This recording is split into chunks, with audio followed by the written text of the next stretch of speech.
রাফি চল একটা গেম খেলা যাক। কি গেম? তুই চোখ বন্ধ করে সাইকেল চালিয়ে স্কুলের মাঠ পর্যন্ত যেতে পারলে তুই যা খেতে চাইবি আমরা তোকে তাই খাওয়াবো, আর তুই না পারলে আমাদের খাওয়াবি। কি রাজি তো? আমি রাজি। রাফি কখনো গেমে হারে না। নিলয় রাফির চোখ রুমাল দিয়ে বেঁধে দে। শালা একটা চিটার, ওকে বিশ্বাস করা যায় না। শালা, অপমান করছিস তো কর, আমি অপমান বোধ করলাম না। নিলয় রুমাল দিয়ে আমার চোখ বেঁধে দিল। আমি সাইকেলে উঠলাম। কিছু দূর আসার পর গাড়ির হরেন বাজছে। এই গ্রামের ছোটখাটো রাস্তায় একটা গাড়ি ঢুকলে পুরো রাস্তা ব্লক হয়ে যায়। একদিকে ধানক্ষেত, অন্যদিকে নদী। আমি কি করব বুঝতে পারছি না। নেমে গেলে বাজিতে হেরে যাব, তাই সোজা চলতেছি। গাড়ির সাথে ধাক্কা খেয়ে পড়ে গেলাম। চোখ থেকে কাপড়টা সরাতেই ঠাস ঠাস ব্যথায় চোখ বন্ধ করে ফেলেছি। আবার চোখ খুলেই পুরাই শকড। আমার সামনে জিন্স প্যান্ট আর টি শার্ট, চোখে সানগ্লাস, পুরোহিতা একটা মেয়ে, দাঁতের উপর দাঁত চাপিয়ে গরুর মতো বড় বড় চোখে আমার দিকে তাকিয়ে আছে। আমি অসহায়ের দৃষ্টিতে তাকিয়ে আছি, ডান হাত বা গালে দিয়ে। চরগুলো ওখানে ধুমধুম করে পড়েছিল। মেয়ে এবার মুখ খুলে বলল, এই ছোট লোকের বাচ্চা, রাস্তা কি তোর বাপের যে চোখ বেঁধে সাইকেল চালাচ্ছিস? আমার বাপের রাস্তা হলে কি চরগুলো ফেরত নিবেন? ছোট লোকের বাচ্চা, তোর তো সাহস কম না আমার মুখের উপর কথা বলিস? দেখুন, ছোট লোকের বাচ্চা করবেন না।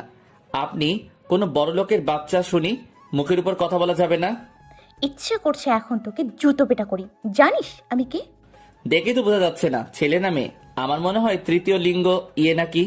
ফকিরের বাচ্চা, 2 টাকার সাইকেল সরা, নইলে ওপর দিয়ে গাড়ি নিয়ে যাব। শুধু গাড়ি কেন, এই এলাকায় আপনার পাও মাটির উপর থাকবে না। দেখি কি করিস তুই। মেয়েটা গাড়িতে উঠে আমার সাইকেলের উপর দিয়ে ওর গাড়ি নিয়ে গেল। ওই দাঁড়া। গাড়িটা চলে গেল, আস্তে আস্তে চোখের আড়ালে চলে গেল। আমি রাগী মুডে এখনো তাকিয়ে আছি সেই দিকে। কিরে, সাইকেলের এই অবস্থা কেন? কপালের দোষে এই অবস্থা। কিছু না, চল সাইকেলটা মেকারের কাছে দিয়ে আসি। তোদের সাথে বাজি ধরে আমার কলিজার টুকরা সাইকেলটার এই অবস্থা। গু খাবি গু? ওয়াক্ত বাজিতে জিতলে তো তুই ঠিকই খেতে, তুই হেরে গেছিস মানে খাওয়াবি। বাল মাথা গরম আছে। ডাইনিটা সাইকেল আর আমার 12টা বাজিয়ে দিয়ে গেল, আর ওরা খাবার নিয়ে আসে। ওই তোরা দেখতো রাফির গালে একটা আঙুলের ছাপ না? তাই তো।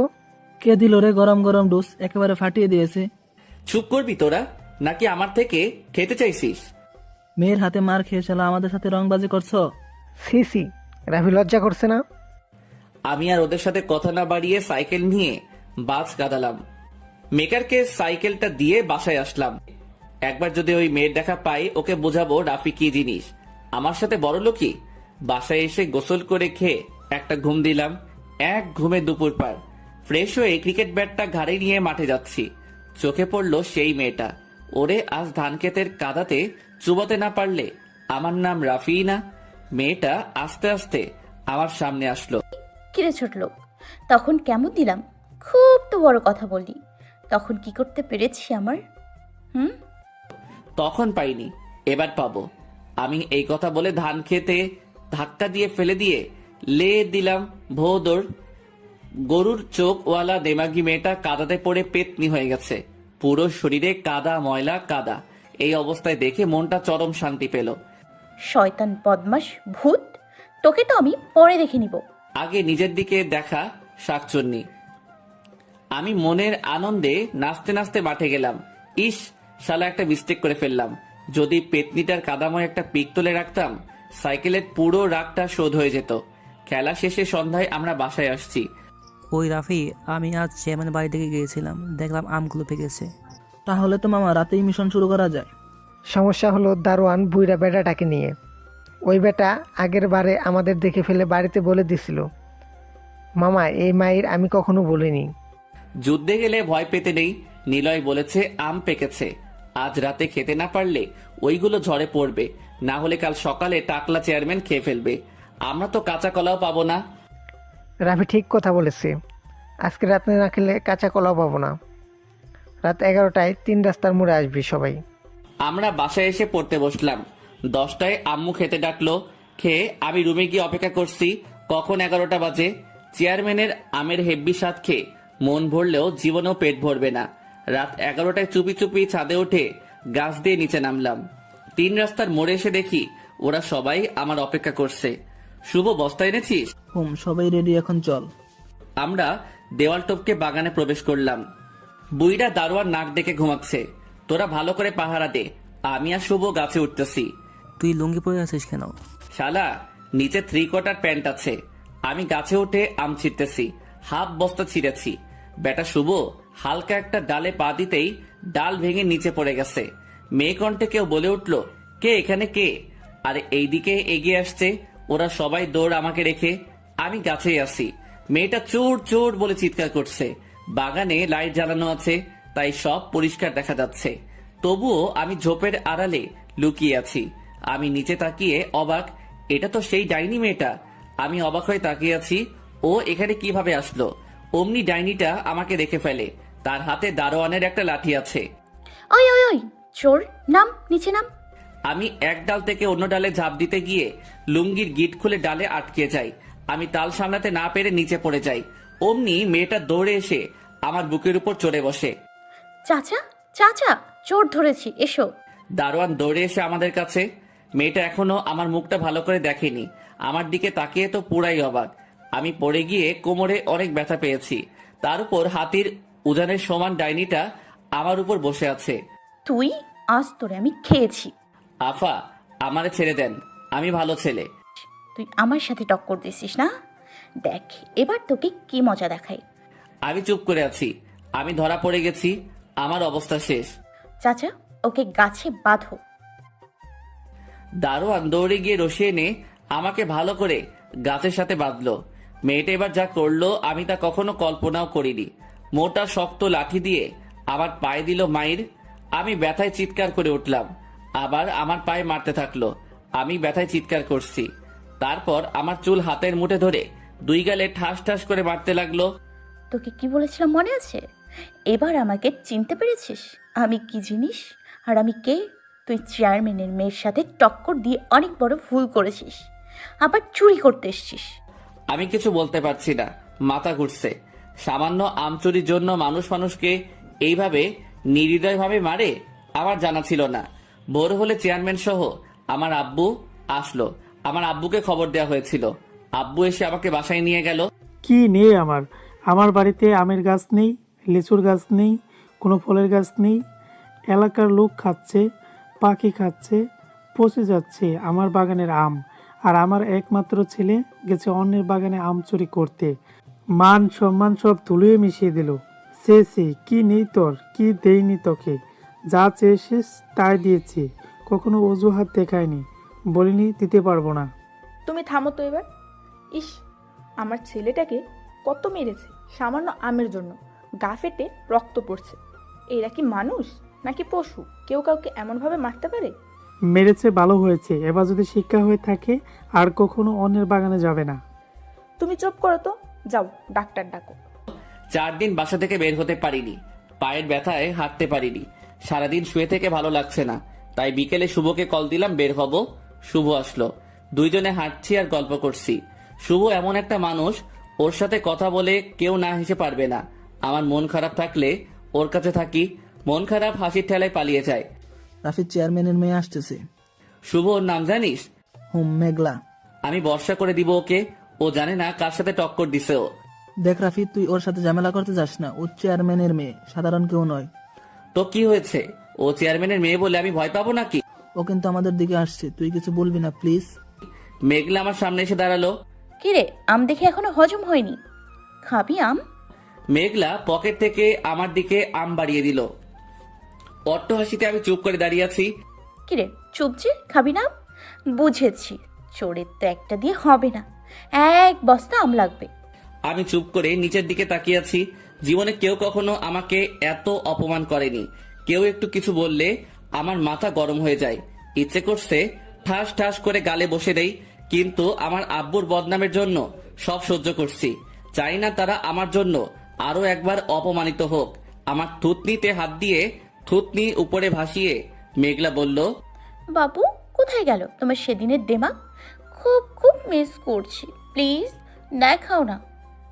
মেঘলা, তুমি কিন্তু বেশি বাড়াবাড়ি করছো। এই চোরের বাচ্চা চোর, একদম চুপ। আমি বাড়াবাড়ি করবো না তো তুই বাড়াবাড়ি করবি? মেঘলা, তুমি কিন্তু বেশি বাড়াবাড়ি করছো।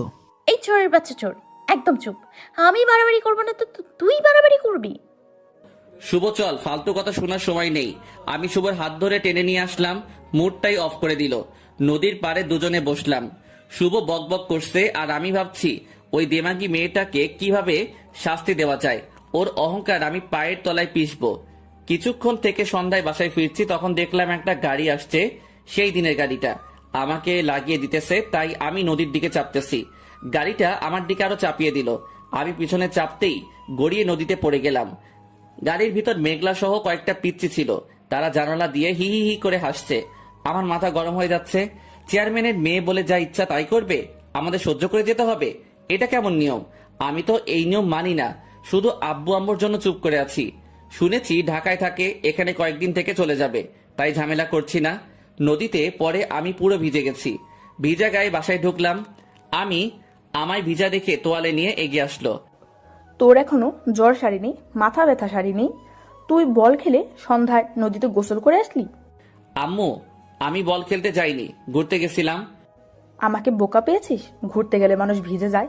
ওই টাকলা চেয়ারম্যানের বজ্জাত মেয়েটা ফেলে দিছে নদীতে। বাবা, তুই একটু দূরে দূরে থাক ওই মেয়ের থেকে। ওর সাথে ঝামেলা করার দরকার নেই। ওরা আমাদের আত্মীয় হয়, কিছুদিনই তো থাকবে, একটু সহ্য কর। আম্মু, তোমাদের সম্মানের কথা ভেবে আমি চুপ করে আছি, না হলে ওই মেয়ের পা ভেঙে হাতে ধরে দিতাম। যা, এখন রুমে গিয়ে কাপড় চেঞ্জ করে পড়তে বস। পরের দিন সকালে বন্ধুদের সাথে স্কুলের মাঠে আমি দেখা করতে যাচ্ছি সাইকেলে করে। মেঘলা সাইকেল চলা শিখতেছে, আঁকা বাঁকা ভাবে চালাচ্ছে, ভালোভাবে চালাতে পারে না। আমার মাথায় একটা বুদ্ধি আসলো, আমি লুকিয়ে পড়লাম। যখন নদীর পাড়ে সাইকেল নিয়ে আসলো, আমি বের হয়ে আঁকা বাঁকা ভাবে ওর সামনে সাইকেল চালাচ্ছি। ও নদীর সাইডে যেতে আমি দিলাম লাগিয়ে, গড়িয়ে নদীতে পড়ে গেল। নদীতে পড়ে মেঘলা চিৎকার করে বলছে, কুত্তা, তোরে আমি দেখে নিব। আমি মুচকি হাসি দিয়ে চলে এলাম। বেচারি অনেক ব্যথা পেয়ে কেঁদে ফেলেছে। সাইকেল দিয়ে পা কেটে গেছে, রক্ত পড়ছে। তাতে আমার কি? এর থেকে আমাকে বেশি কষ্ট দিয়েছে। কষ্ট কেমন বুঝুক। শুভদের সাথে আড্ডা দিয়ে দুপুরে বাসায় আসলাম, গোসল করে খেতে বসেছি। রাফি, তোকে শিলা ডেকেছে। শিলা আপু কেন ডেকেছে আম্মু? আপনাদের জেনে রাখা ভালো, শিলা আপু আমার খালাতো বোন এবং মেঘলার আপন চাচাতো বোন। গাধা, তোর কি কিছুই মনে থাকে না? পরশুদিন ওর বিয়ে, কত কাজ পড়ে আছে। আম্মু, আমি যেতে পারবো না। কেন যাবি না? চেয়ারম্যানের শাকচুনি মেয়েটার জন্য। ও একটা না একটা ঝামেলা করবে, সব দোষ এসে আমার ঘাড়ে পড়বে। আমার তো কথা বলাও মানা। আমি শিলাকে বলে রাখবো কিছু করবে না। সজীব, মারুফ, রাকিব ওরাও তো আজ আসবে, আমরা কাল যাব। আমি খেয়ে উঠে শিলাপুতের বাসায় গেলাম। ডাইনিটাকে দেখলাম না, আমার উপর চেতে আসে। দেখা পেলে আমার হাড্ডিও রাখবে না, চিবিয়ে খাবে। খালামণি, খালামণি। ওই বাদরের বাচ্চা, এইভাবে চেঁচাচ্ছিস কেন? আমার জান পাখিটা নাকি আমাকে ডেকেছে। ওর রুমে আছে, যা। খালামণি, একটা কথা বলি। কি বলবি তাড়াতাড়ি বল, কিচেনে রান্না চড়িয়ে দিয়ে এসছি। না বলি তাহলে থাক। খালা আমার কান ধরে বলল, কি বলবি বুঝেছি হারামজাদা। জানো খালামণি, আল্লাহর কাছে দোয়া করি তুমি কেন আমার মা হলে না। না বলতেই বুঝে যাও। তেল না মেরে শিলার কাছে যা, কি বলে শুনে বিরিয়ানি খেয়ে যাস। আমি আপুর রুমে ঢুকে অবাক। মেঘলা ফুপিয়ে ফুপিয়ে কান্না করছে আর আপু ওর মাথায় তেল দিয়ে দিচ্ছে, পায়ে ব্যান্ডেজ। মেঘলাকে এই করুণ অবস্থায় ওর মুখটা অনেক মায়াবী দেখাচ্ছে। এতদিন শুধু ভয়ঙ্কর রূপ দেখে এসেছি, মায়াবী মুখের আড়ালে কেন যেন আমার খারাপ লাগছে। আপু, আসবো? আয় বস। আপু, ও এখানে? এই তো রাফি। এই শয়তানটা রাফি? আমি ওদের কথার আগামাতা কিছু বুঝতেছি না। একটা বলে রাখি, আমি আমচুরি করে ধরা পড়েছি। এটা মেঘলাদের বাসার লোকজন ছাড়া আর কেউ জানে না, শিলা আপুরাও জানে না। আপু, আমি সাইকেল থেকে পড়িনি, ও আমাকে ইচ্ছে করে ফেলে দিয়েছে। রাফি, কি বলছো এইসব? আমি কি খালামণি আর খালুকে বলে দেব? দেখেছো মেয়েটার কি অবস্থা করেছিস তুই? সব সময় ফাজলামি। আপু, তুমি ওরটাই দেখলে, আমারটা দেখলে না? আমাকে কিভাবে মেরেছে। রাফি, আমি সরি, আমি জানতাম না তুমি সেই রাফি। আমি সেই রাফি মানে? সেই রাফি মানে শিলাপুর ভাই। আমি তোমাকে চিনতে পারিনি, তাই এমন ব্যবহার করেছি। তোমার উপর সেদিন খুব রাগ উঠেছিল। আমার তো মাথা ভোবো করে ঘুরছে। এত মিষ্টি কণ্ঠ এতদিন কোথায় ছিল? আপু মনে হয় ওকে মধু খাইয়ে দিয়েছে। থাম তোরা, এখন তোদের পিড়িতে বিয়ের পর করিস। পিরিতি, তাও আবার এই ডাইনি মেয়েটার সাথে? অসম্ভব। কি জন্য ডেকেছো সেটা বলো। খালামণি বিরিয়ানি নিয়ে আমার জন্য অপেক্ষা করছে। রাফি এইভাবে বলছো কেন? আমি কি দেখতে এতটাই খারাপ? এটা কিভাবে সম্ভব? যে মেয়ে আমাকে দু চোখে সহ্য করতে পারে না, সে আবার আমার সাথে এভাবে কথা বলছে। এইসব ভেবে আমার কাজ নেই। আপু, তুমি কি বলবা? কেন ডেকেছো? মেঘলা নাকি তোকে দেখবে, তাই ডেকেছি। আমাকে তো দেখা হলো, এখন আমি যাচ্ছি। আমি ওদের কিছু বলার সুযোগ না দিয়ে সোজা নিচে চলে আসলাম। বিরিয়ানি খাচ্ছি, তখনই আমার সব কাজিনরা চলে আসলো। কিরে, আমাদেরকে ফেলে একা একা খাচ্ছিস? আয় না খা, কে মানা করেছে? ওরাও ফ্রেশ হয়ে আমার সাথে খেতে বসলো। খালামণি আর কাজিনরা আমাকে বাসায় আসতে দিল না। পরশুদিন বিয়ে, অনেক কাজ আছে, সেই কাজগুলো করছি কাজিনরা সহ। রাফি, ওই রাফি, আরে তুই কখন আসলি? অনেক আগে এসেছি। এসেই তোকে দেখলাম, ডাকলাম শুনলি না? আমি শুনিনি। তো কেমন আছিস? রাফি এইদিকে আসবা, তোমার সাথে কথা আছে। আমি পিছনে তাকিয়ে মেঘলাকে দেখে অবাক। মেয়েটা আমার পিছু নিয়েছে কেন? কি চাই এখন তার? যা বলার এখানে বলুন। এখানে বলা যাবে না, ওইদিকে চলো। আচ্ছা, তোরা কথা বল, আমি গেলাম, পরে কথা হবে। আরে তুই থাক, সমস্যা নেই। আমার কথা না শুনে মিতু চলে গেল। মেঘলা আমাকে এক প্রকার জোর করে আমাকে ফাঁকা একটা রুমে নিয়ে গেল। আমাকে এখানে নিয়ে আসলেন কেন? মেঘলা আমার শার্টের কলার টেনে ধরে ওর ঠোঁটের কাছে নিয়ে আসলো। ওর গরম নিঃশ্বাস আমার উপর পড়ছে। সে বলল, তুমি কোনো মেয়ের সাথে একদম কথা বলবা না। আমার এতটা কাছে কখনো কোনো মেয়ে আসেনি। আমার কেমন কেমন যেন লাগছে। আমি আমার কলার থেকে মেঘলার হাত ছটকিয়ে দূরত্ব বজায় রেখে বললাম, আমি কথা বললে তাতে আপনার সমস্যা কি? সমস্যা আছে বলেই বললাম। আমি কথা বলতে নিষেধ করেছি, বলবা না মানে বলবা না। আমি কেন আপনার কথা শুনবো? আমি বলেছি তাই। আপনি বললে শুনতে হবে নাকি? আমি এখন সব মেয়ের সাথে কথা বলবো, আপনি যা ইচ্ছা তাই করেন। আমাকে অবাক করে দিয়ে মেঘলা আমার মাথা ধরে আমার ঠোঁট মুখের ভিতর ঢুকিয়ে ঠোঁটে দাঁত দিয়ে কামড় বসিয়ে দিল। চিৎকার করতেও পারছি না। ঠোঁট কেটে তাজা রক্ত পড়তেছে, অনেক ব্যথা করছে এবং আমার নিঃশ্বাস বন্ধ হয়ে যাচ্ছে। প্রায় কিছুক্ষণ পর মেঘলা আমাকে ছেড়ে দিয়ে হাঁপাচ্ছে। আমার ঠোঁট অনেক জ্বালা করতেছে। আমি ওর কাণ্ড দেখে পুরাই থ হয়ে আছি। ও আমার কাছে এসে হাতের কোমল আঙ্গুল দিয়ে আমার ঠোঁটে লেগে থাকা রক্তগুলো মুছে দিয়ে কপালে আলতো করে কিস দিয়ে বলল, আমার কথা মনে থাকে যেন, কোনো মেয়ের দিকে তাকাবো না, তাহলে আমার থেকে খারাপ আর কেউ হবে না। বলে মেঘলা রুম থেকে চলে গেল। একটু আগে কি ঘটলো সব যেন আমার মাথার উপর দিয়ে গেল। কি হচ্ছে এসব আমার সাথে? এই মেয়ে আমার কাছে কি চায়? আয়নার সামনে দাঁড়িয়ে দেখি আমার কপালে মেঘলার লিপস্টিকের দাগ আর ঠোঁট চুইয়ে চুইয়ে রক্ত পড়ছে। বাথরুমে গিয়ে মুখ ধুয়ে সবার আড়ালে মুখ ঢেকে বাসা থেকে বের হয়ে দোকানে এসে মাস্ক নিলাম, যেন কেউ ঠোঁটটা দেখতে না পায়। ঠোঁটে স্পষ্ট কামড়ের দাগ বোঝা যাচ্ছে। রাতে সবাই একসাথে খেতে বসেছি।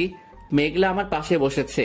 ওর পা দিয়ে আমার পায়ের উপর সুড়সুড়ি দিতেছে, ওর পায়ের নখ দিয়ে আমার পায়ে গোতা দিতেছে। আমার মেজাজটা গরম হয়ে যাচ্ছে। মাথা ঠান্ডা করে আমি খাওয়া ছেড়ে উঠে আসলাম। খালামণি আমার খেতে ইচ্ছে করছে না বলে আমি রুমে আসলাম। একটু পর আমার কাজিনরা সহ মেঘলা আমার রুমে আসলো। কি ব্যাপার তোমরা আমার রুমে? ভাইয়া, আমরা সবাই মিলে গেম খেলবো, ছাদে আসো। আমার ভালো লাগছে না, আমি খেলবো না, তোমরা যাও খেলো। রাফি তুমি না খেললে আমিও খেলবো না। রাফি না খেলে আমরা কেউ খেলবো না। আমার ভালো লাগছে না, যা তো তোরা। দেখি কি হয়েছে, জ্বর আসছে কিনা। বলে মেঘলা আমার কপালে হাত দিল। না, জ্বর তো নেই। রাফি চলো তো, তোমাকে ছাড়া গেমস মজাই হয় না। ওদের সাথে ছাদে এসে দেখি সব আত্মীয় স্বজন এসেছে। আমার খালা, 7 জন মামা, 3 জন তাদের সব ছেলে মেয়েরা এসেছে। আবার আপুর ফুফাতো ভাই বোন, মানে সব কাজিন। এখন যেহেতু রাত, সময় কাটছে না, তাই সময় পার করার জন্য অনুষ্ঠান করছে। এটা সজীব, মিতু, শিলা, আপু আর মেঘলার প্ল্যান। সজীব সবার মাঝে দাঁড়িয়ে বলল, আমরা একটা গেম খেলবো লটারির মাধ্যমে। এই ডুঙ্গায় লটারি আছে, আমরা মিউজিক ছেড়ে দিব, ডুঙ্গা সবার হাতে হাতে যাবে। যার কাছে গিয়ে মিউজিক থামবে সে ডুঙ্গায় হাত ঢুকে একটা কাগজ তুলবে, এতে যা লেখা থাকবে তাকে সেটা করতে হবে। আমি এইসবের মধ্যে নেই, যদি নাচতে বলা থাকে আমি পারবো না। প্লিজ আপু থাকো না, একটু নাচ করলে তোমার সকালের জগিংটা হয়ে গেল। তাহলে শুরু করা যাক। আগে কোথা থেকে শুরু করি? আগে শিলা আপুকে দিয়ে শুরু করো, যেহেতু আপুর জন্য আয়োজন। ওকে, ডান। মিউজিক অন করা হলো। আগে শিলা আপুকে দিয়ে শুরু হলো। আমার ফাটা কপালের কাছে আসতেই মিউজিক বন্ধ হয়ে গেল। আমি ঢোঙায় হাত দিয়ে কাগজ তুললাম। সজীব এসে কেড়ে নিল। রাফি গান গাইবে। আমি গাইতে পারি না। সবাই বলে উঠলো, এটা বললে তো হবে না। উপায় নেই, গাইতে শুরু করলাম। আমার সোনার বাংলা, আমি তোমায় ভালোবাসি, চিরদিন মরে যাব, আমি তোমায় ভালোবাসি। অন্যদিকে সবাই হাসতে হাসতে শেষ, আমি বসে পড়লাম। আবার মিউজিক অন করা হলো। সবার হাতে হাতে ঢোঙা চলতে চলতে মেঘলার হাতে এসে মিউজিক বন্ধ হলো। ও চোখ বন্ধ করে ঢোঙার ভিতরে হাত দিয়ে একটা কাগজ খুললো। সজীব দৌড়ে এসে ওর হাত থেকে কাগজটা নিল। আপু, আপনার নাম কি? মেঘলা চৌধুরী। মেঘলা চৌধুরী পেয়েছেন। মন খুলে মনের কথাগুলো বলতে হবে। যাকে আপনি ভালোবাসেন, যদি কেউ ভালোবাসার মানুষ না থাকে, তাহলে আপনি ভালোবাসার মানুষ হিসেবে কেমন মানুষ চান? অথবা আপনার ভালোবাসার মানুষকে ঘিরে স্বপ্ন? আমি একজনকে সেই ছোট্ট থেকে অনেক ভালোবাসি। তখন হয়তো ভালোবাসার মানেটা বুঝতাম না, কিন্তু তাকে ছাড়া কিছু ভালো লাগতো না। যখন আমি ছোট ছিলাম তখন এই গ্রামে থাকতাম, এখানকার স্কুলে পড়তাম। আমার একটা দুষ্টু বন্ধু ছিল। আম্মু আমার চুল সুন্দর করে আছড়ে স্কুলে পাঠিয়ে দিত, আর বাদরটা চুলগুলো এলোমেলো করে দিত। আমি ওরে মারতাম, খামছে নিতাম হাতের নখ দিয়ে। অনেক ঝগড়া করতাম, আবার এক হতাম। ওই দিনগুলো সবই স্মৃতি, হয়তো ভুলে গেছে আমাকে। অনেক বছর পর দেখা হয়ে তাকে চিনতে না পারায় অনেক কষ্ট দিয়ে ফেলেছি, অপমান করেছি। হয়তো সে কখনো আমাকে ক্ষমা করবে না, আর কখনো বুঝবেও না আমি তাকে কতটা ভালোবাসি। এই কথাগুলো বলে মেঘলা বসে পড়লো। আবার গেম চলতে থাকলো, কিন্তু আমি মেঘলার কথাগুলো ভুলতে পারছি না। ও কি বললো এইসব? ওই সেই ওর ছোটবেলার বাদরটা তো আমি। আমারও ওর কথা মনে ছিল না, ওকে চিনতেও পারিনি। ক্লাস 4র্থ শ্রেণীতে ও ঢাকায় চলে যায়, আর দেখা নেই কথা নেই। আমি ভুলে গেছি ওর মনে আছে। ও কি আমাকে ভালোবাসে? পরের দিন আমি ঘুম ভেঙে বুকের ভিতর ভারী কিছু অনুভব করছি। চোখ খুলে, চোখ তো আমার কলা গাছ। মেঘলা আমার উপর শুয়ে আছে। ওর মায়াবী মুখটা দেখেই বুকটা কেঁপে উঠল।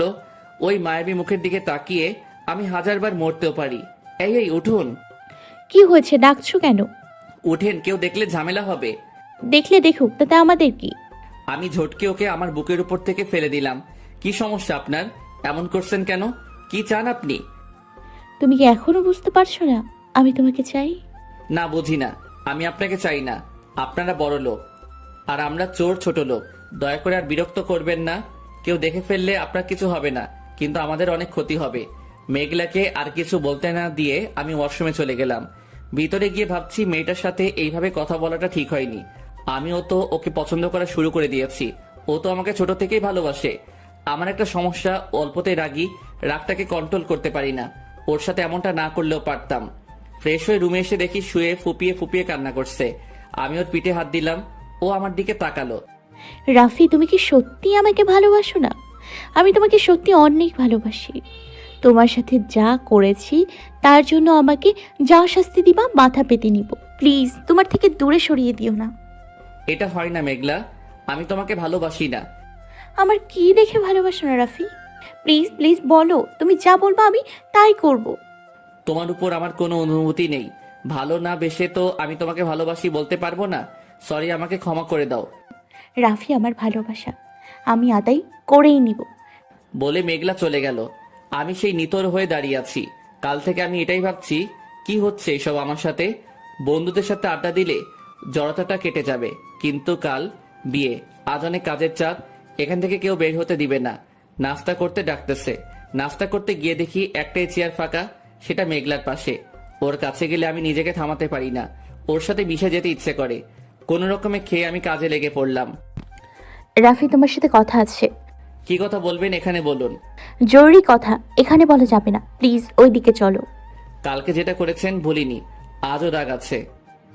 সরি, আমার কথা কিছু বলবো না। প্লিজ শোনো, খুব গুরুত্বপূর্ণ কথা। আচ্ছা চলুন। আমি ওর সাথে একটু আড়ালে আসলাম। বলুন এখন। তোমাকে এই বিয়েটা বন্ধ করতে হবে। মানে কি? কেন ভাঙবো আমি বিয়ে? আপু অন্য কাউকে ভালোবাসে। কি বলছেন এইসব? আমি বিশ্বাস করি না। আমি আপুর বিছানা গোছাতে এটা পেয়েছি, পরে দেখো। আমি মেঘলার হাত থেকে মোড়ানো কাগজটা নিয়ে পড়তে লাগলাম। তোমাকে আমি একান্তই নিজের করে চাই। শরীরটা দূরে দূরে হোক, না হয় মনটা একশোতায় বাঁধা হোক পাশাপাশি। পৃথিবীর সবাই আমাকে দূরে ছড়ে দিক, তুই শুধু বুকে জড়িয়ে নাও। তোমাকে কেউ না জানুক, কেউ না ভাবুক, কেউ ভালো না বাসুক, শুধু আমি ভালোবাসতে চাই। আমি ভাবতে ভাবতে ক্লান্ত। তোমার একটু দূরত্বে কেন আমি পাগল পাগল হয়ে যাই, একটু সঙ্গতায় পুনরায় জীবিত হয়ে যাই।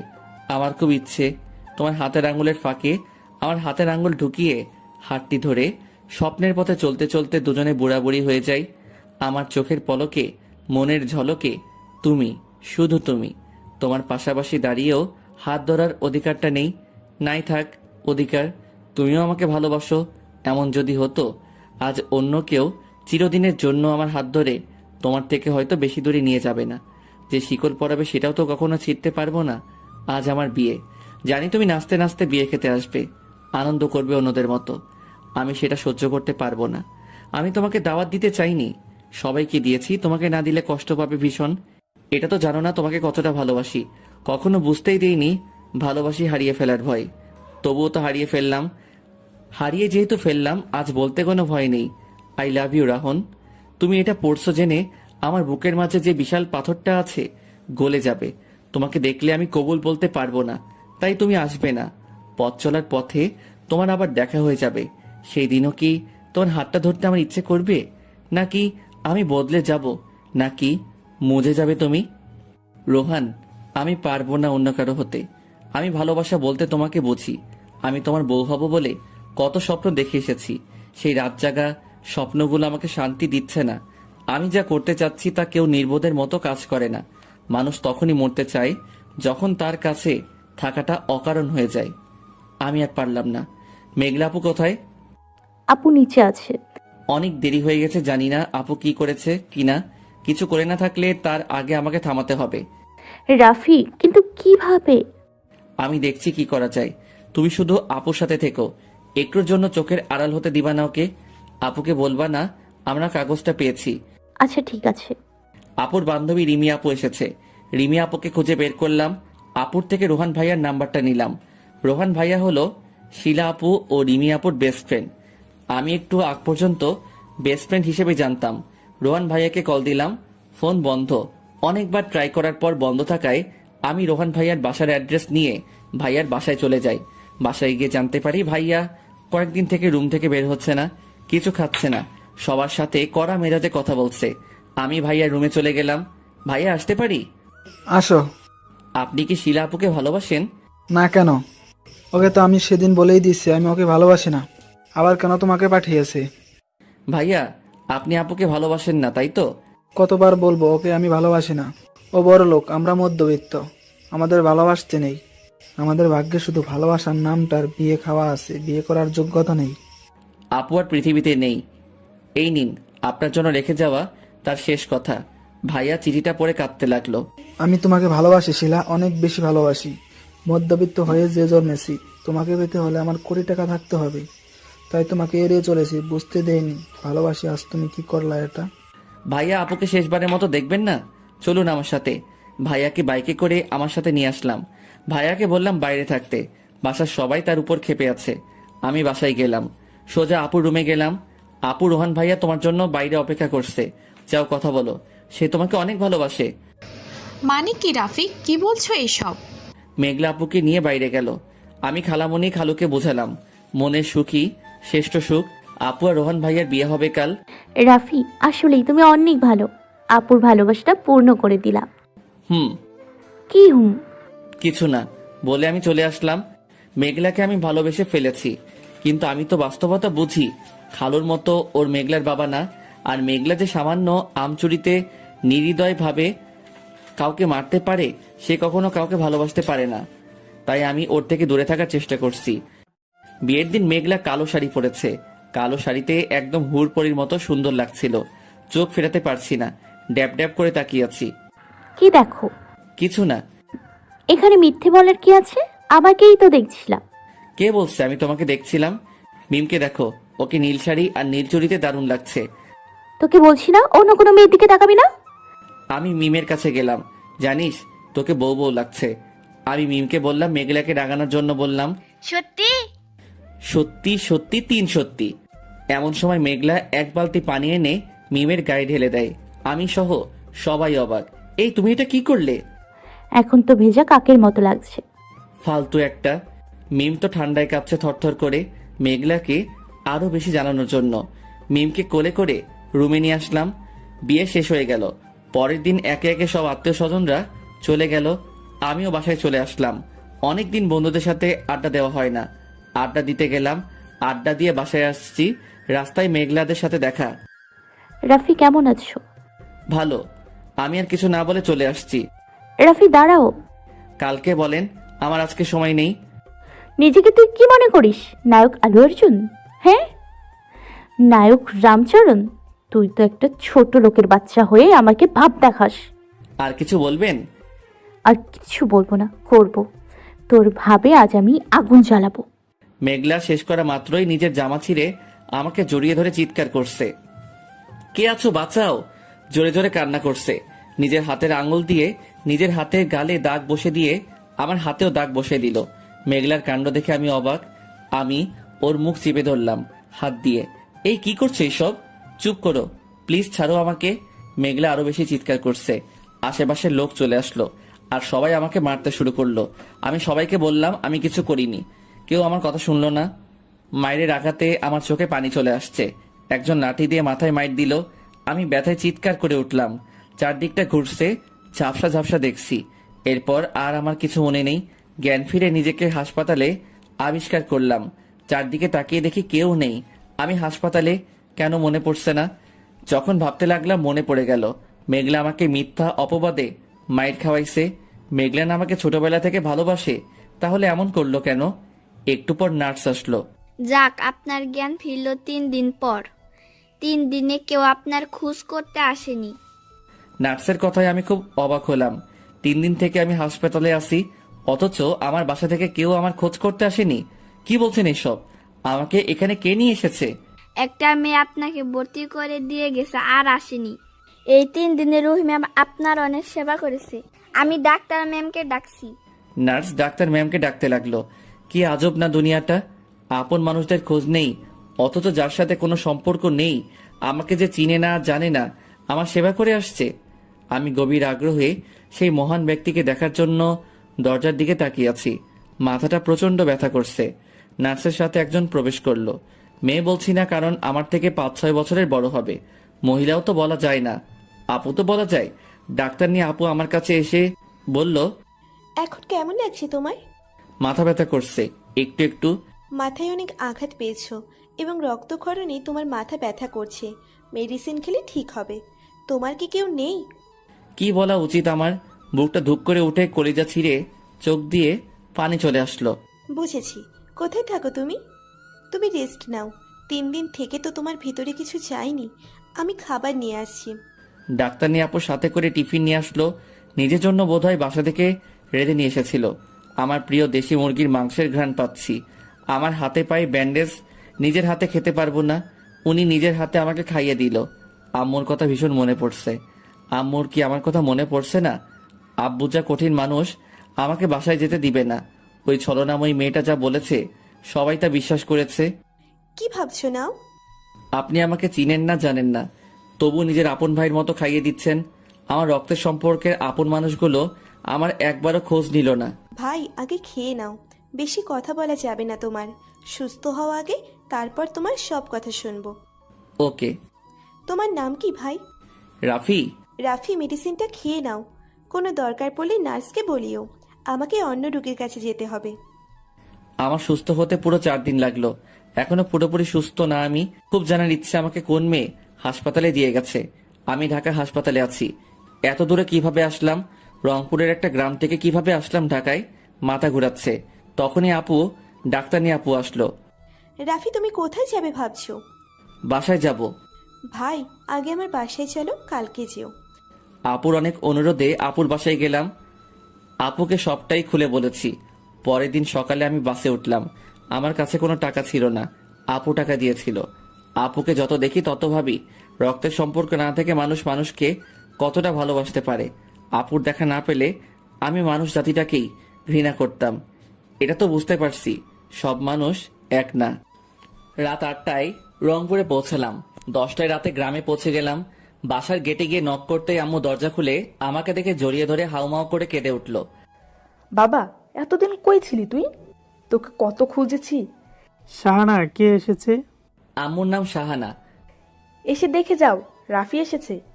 শাহানা, ওকে চলে যেতে বলো। এটা ভদ্র মানুষের বাড়ি, কোনো রেপারের জায়গা নেই এখানে। তোমার সাহস হয় কি করে একটা রেসকোলার আমার বাসায় ঢুকতে দাও? বলে আব্বু আমাকে ধাক্কা দিয়ে বাসা থেকে বের করে দিয়ে দরজা লাগিয়ে দিল। বিশ্বাস করেন চোখ দিয়ে পানি পড়ছে না, কিন্তু আমার চিৎকার করে কাঁদতে ইচ্ছে করছে। চোখ দিয়ে পানি ধরে গ্রামকে সাগর বানাতে ইচ্ছে করছে। অনেকক্ষণ বাসার বাইরে দাঁড়িয়েছিলাম। একটা মেয়ের কথায় সবাই আমাকে ভুল বুঝলো। নিজের জন্মদাতা বাবার মুখে রেপার কথা শুনে বাঁচতে ইচ্ছে করছে না। কিন্তু আমি যদি মরে যাই, রেপার হয়ে মরে যাব। আমাকে বাঁচতে হবে আমার সম্মান আদায় করতে। শুভর বাসায় গেলাম। ওর বাসায় নক করতেই ওর আম্মু দরজা খুলে দিল।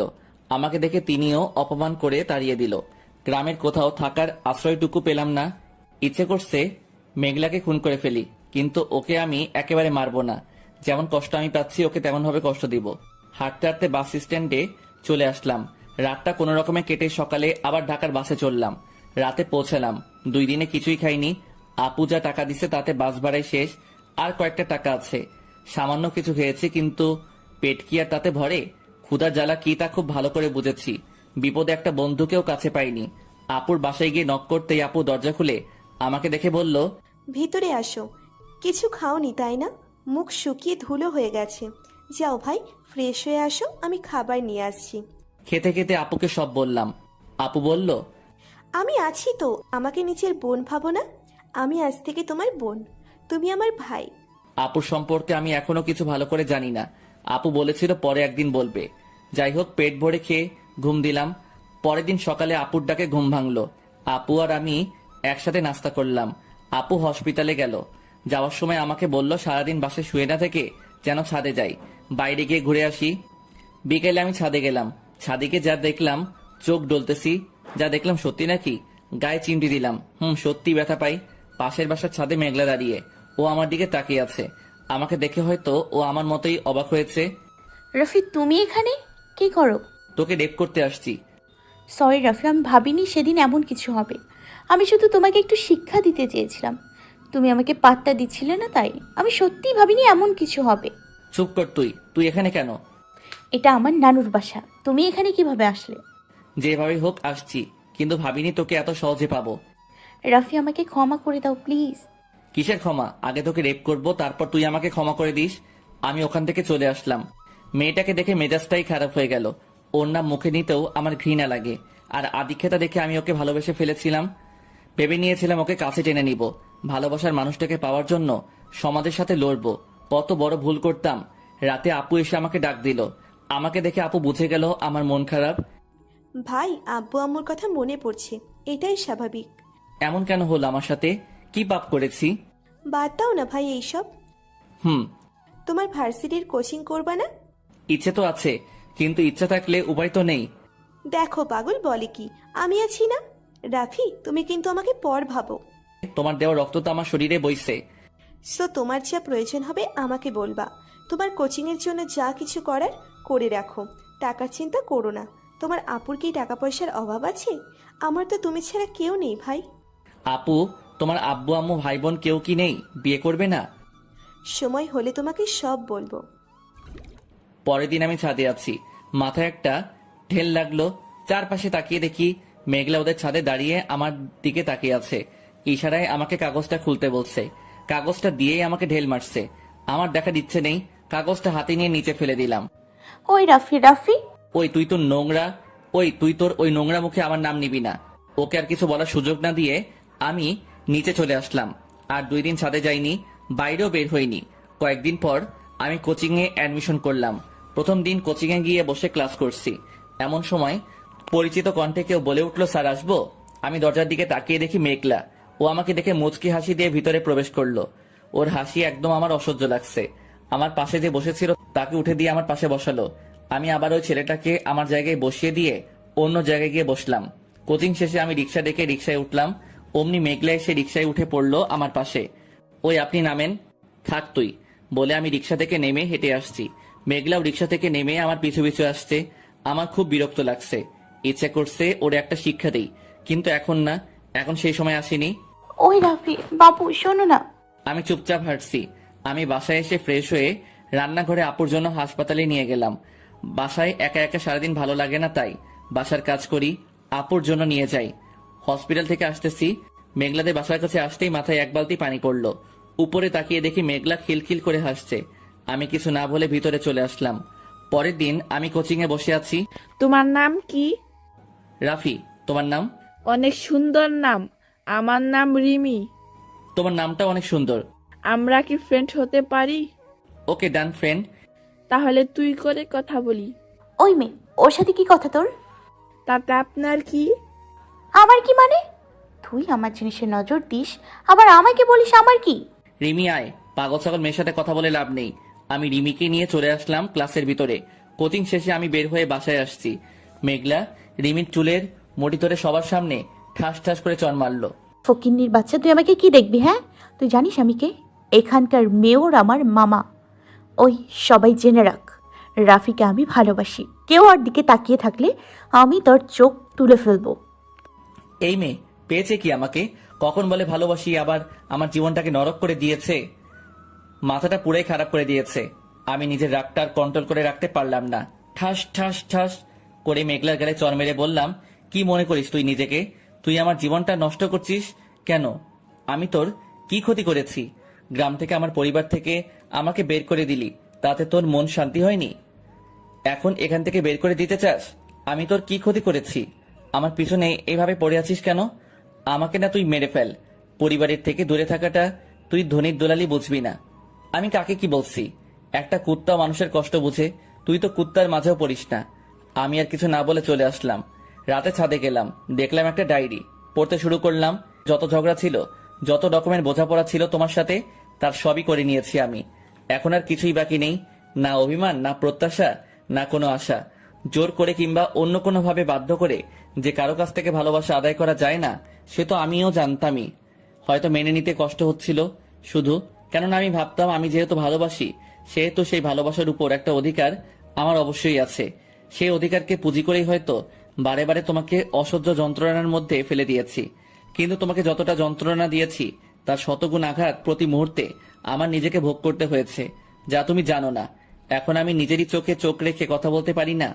যখন তোমার সাথে করা আচরণগুলোর কথা মনে পড়ে, যে আমি নই, সে আমিকে তোমার সামনে হাজির করেছিলাম। হয়তো আমি ছুটে চলেছিলাম খরগোশের মতো, দৌড়ে দৌড়ে, আর এতটাই বেহুশের মতো ছুটেছিলাম যে ছুটতে ছুটতে কোন যে দিকে চলেছি সে কথাই ভুলে গিয়েছিলাম। অবশেষে আমি স্থির হলাম। এখন আমি ঠিক আছি, জ্বরটাও কেটে গেছে, মাঝখান থেকে হারিয়ে গেছে অনেক বড় কিছু। আবার মনে হয় আমি যাকে এতটা গুরুত্ব দিচ্ছি, কিংবা নিজের অজান্তেই মনে মনে যাকে আমি এতটা গ্রহণ করে ফেলেছি, আসলে কি সে আমাকে নিয়ে অতটা পরিষ্কার করে ভাবে কিছু? ভেতর থেকে তেমন কোনো সাড়া পাইনি, কিন্তু লজ্জা হচ্ছিল তাকে নিয়ে আমার প্রত্যাশাগুলোর দিকে তাকিয়ে। কেন আমি চাইছি তাকে? যে আমাকে চায় না, কিংবা হয়তো যে আমাকে ঘৃণার চোখে দেখে না, আমি তাকেই আমার চিন্তার আলোকে বাঁচ। আবার বহুবার এই মনে হয়েছে যে না হয় আমি তাকে ভালোবেসে ফেলেছি, কিংবা না হয় তার প্রতি আমার মনোযোগ একটু বেশি, তাই বলে তাকে অতশত বলতে কেন গেলাম? এই ভালোবাসাটুকু ভেতরে রেখে দিয়েও তো দিব্যি পুরোটা জীবন এক রকমের স্বস্তি নিয়ে ঠিক বেঁচে থাকা যেত না? অন্তত তার সামনে এতটা রুক্ষ, এতটা কপট আর বেপরোয়া তো হতে হতো না। তবুও তো আয়নায় নিজের চোখে চোখ রেখে কথা বলতে পারতাম। নিজেকে নিজের কাছে এতটা নিচু আর রুচিহীন মনে হতো না। সে যেমন করে আমাকে ভাবুক, সে যেমনই হোক কিংবা যেমনটি না হোক, তবু দূর থেকে এতটুকু বলে নিজেকে সান্ত্বনা দেওয়া যেত যে সে তো কিছু জানেই না আমার ভেতরের কথা। কিন্তু এখন যতটা এলোমেলো হয়ে গেল সবই, হয়তো এক জীবনেও তা ফুরোবার নয়। আবার এও মনে হয় একজন ভালোবাসার মানুষকে তো খুব সহজেই ক্ষমা করে সব ভুলে গিয়ে আবার বুকে জড়ানো যায়। তাহলে আমি কি তেমন কিছু ছিলাম না? আমি তার জীবনের কিছুই কি ছিলাম না? কিংবা সে আমাকে নিয়ে যেসব কথা বলতো, সেগুলো কি শুধুই কথার কথা? আমি কি ভুলভাল বুঝে সত্যি বলে মেনে নিয়েছিলাম সবই? হয়তো তাই, হয়তো নয়। এখন আমি যা কিছু বুঝতে পারি না, এই পৃথিবীর যা কিছু অবদ্ধ মনে হয়, সেগুলোর আর কোনো উত্তরের খোঁজ করতে যাই না। থাকুক না ওসব অজানাই, হয়তো আমি ওসবের কোনো উত্তর পাবো না। কত কিছুই তো পাওয়া হয় না আমাদের। তার চেয়ে বরং মন থেকে যাকে সারা জীবনের জন্য গ্রহণ করেছি তাকে রাখার প্রতিজ্ঞায় আমাকে অটল থাকতে হবে। তাকে কোনোভাবেই অস্বীকার করা যায় না, কেননা বেলা শেষে আমি হয়তো অন্য সবাইকে ধোঁকা দিতে পারি, কিন্তু নিজেকে, যাকে একবার মন গ্রহণ করে ফেলেছে তার জায়গায় অন্য কাউকে চিন্তা করার রুচি যেমন আমার নেই, ঠিক তেমনি সে গ্রহণ না করলেও তাকে ছেড়ে যাবার কোনো পথ এখন আর আমার নেই। মিথ্যে করে অনেকেই হয়তো অনেক কিছু করতেও হয় হয়তোবা। অনেকে সারা জীবন একটি মিথ্যেকে সত্যি হিসেবে প্রতিস্থাপন করতে কোনো রকমের জোড়াতালি দিয়ে অভিনয় করে, মেনে কিংবা মানিয়ে নিজের মনের বিরুদ্ধে গিয়ে জীবন পার করতে পারলেও আমি পারি তা কি করে? কিংবা এসব করে নিজের চোখে চোখ রেখে কি করে তাকাই? নিজেকে কি জবাব দেব আমি? নিজের কাছে নিজেকে কি করে লুকাবো আমি? আমি তো সহজ একটা জীবন চেয়েছি সব সময়। এই কি তাহলে সেই সহজ জীবন? নিজেরই কাছ থেকে পালিয়ে বাঁচা, নিজের সাথে জীবনের সবচাইতে বড় লুকোচুরি খেলা? সহজ জীবন কি তবে এমন একটা জীবন যেখানে নিজেকেই নিজের সব থেকে বড় শত্রু ভেবে বাঁচতে হবে? আমার কাছে তো জীবন কখনো এমন হয়ে ধরা দেয়নি, তাহলে এখন কেন দিচ্ছে? আমার কাছে আমি সেটাই। যা নই তবে সেটি হবার চেষ্টা কেন করছি আমি? কেন নিজের কাছ থেকে পালিয়ে বেড়াচ্ছি? আমি যেমন নিজেকে ঠকাতে পারি না, তেমনি অন্য কাউকেও ঠকাতে পারি না। যা কিছু সঠিক তা সবসময় সুখকর হবে, এমন ধারণা কোথা থেকে এলো আমার ভেতরে? সত্য কষ্টদায়ক হলেও তো সত্য, আগে হোক আর পরেই হোক, সত্যকেই মানতে হয় শেষমেশ। নিজেকে কষ্টকর পথ থেকে মুক্ত করতে, নিজের জীবনের অভিজ্ঞতাগুলোকে অস্বীকার করতে আমি নিজেই কখন নিজের বিরুদ্ধে হাঁটতে শুরু করেছি তা আমার নিজেরই জানা নেই। হয়তো ভালোবাসার মতো একটা পবিত্র সত্তাকে তার যথাযোগ্য মর্যাদায় মূল্যায়ন করবার মতো শক্তি আমার ভেতরে নেই। হয়তো এই লড়াইটা আমি লড়তেই চাইছি না। সবচেয়ে বড় কথা, নিজের ভালোবাসাকে শ্রদ্ধা করাকেই আমি লড়াই ভাবছি। একজন মানুষ যত চেষ্টাই করুক না কেন, সে নিজের কাছ থেকে নিজের ভেতরের রূপ কখনো লুকাতে পারে না, সত্যিটাকে কখনো নিজের কাছে আড়াল করতে পারে না। বেশিরভাগ মানুষই হয়তো এই জন্য প্রতি মুহূর্তে নিজের কাছ থেকে পালিয়ে বেড়ায়, ছুটে পালায় নিজের প্রকৃত সত্তার ঘর থেকে। এটা কখনো সহজ জীবন হতে পারে না। সহজ যা কিছু তা কিছু নিজের মাঝে ধারণ করেই আমাকে চলতে হবে, হোক সেটি কষ্টকর, হোক সেটি অগ্নিপথ। তবুও বেলা শেষে নিজেকে দেবার মতো নিজের হাজারো প্রশ্নের উত্তর আমার কাছে থাকবে। আমাকে মিথ্যে করে লোক দেখিয়ে বলতে হবে না যে আমি খুব সুখী একজন মানুষ। কখনো কাউকে মিথ্যে করে যত্ন নিয়ে বলতে হবে না যে বেশ ভালো আছি। বরং আমাকে দেখেই যেন সকলের মনে এই কথাটি আসতে বাধ্য হয় যে আমি বেশ ভালো আছি। আমি তো আমার জীবনটাকে একটা খেলা হিসেবে মেনেছি, তাহলে হঠাৎ একে লড়াই ভাবতে শুরু করলাম কবে? আপুর ডাক আসলো, তাই ডায়েরিটা ছাদেই লুকিয়ে রাখলাম। ডায়েরিটা আর পড়া হলো না। এতক্ষণ যা পড়লাম তা কিছুই মাথায় ঢোকেনি। ভেবে উঠতে পারছি না কার এটা পর, কাকে নিয়ে। এত কিছু ভেবে আর মাথা নষ্ট না করে আপুর কাছে গেলাম। পরের দিন আমি কোচিংয়ে যাচ্ছি। অমন সময় মেঘলা আমার পাশে আসলো।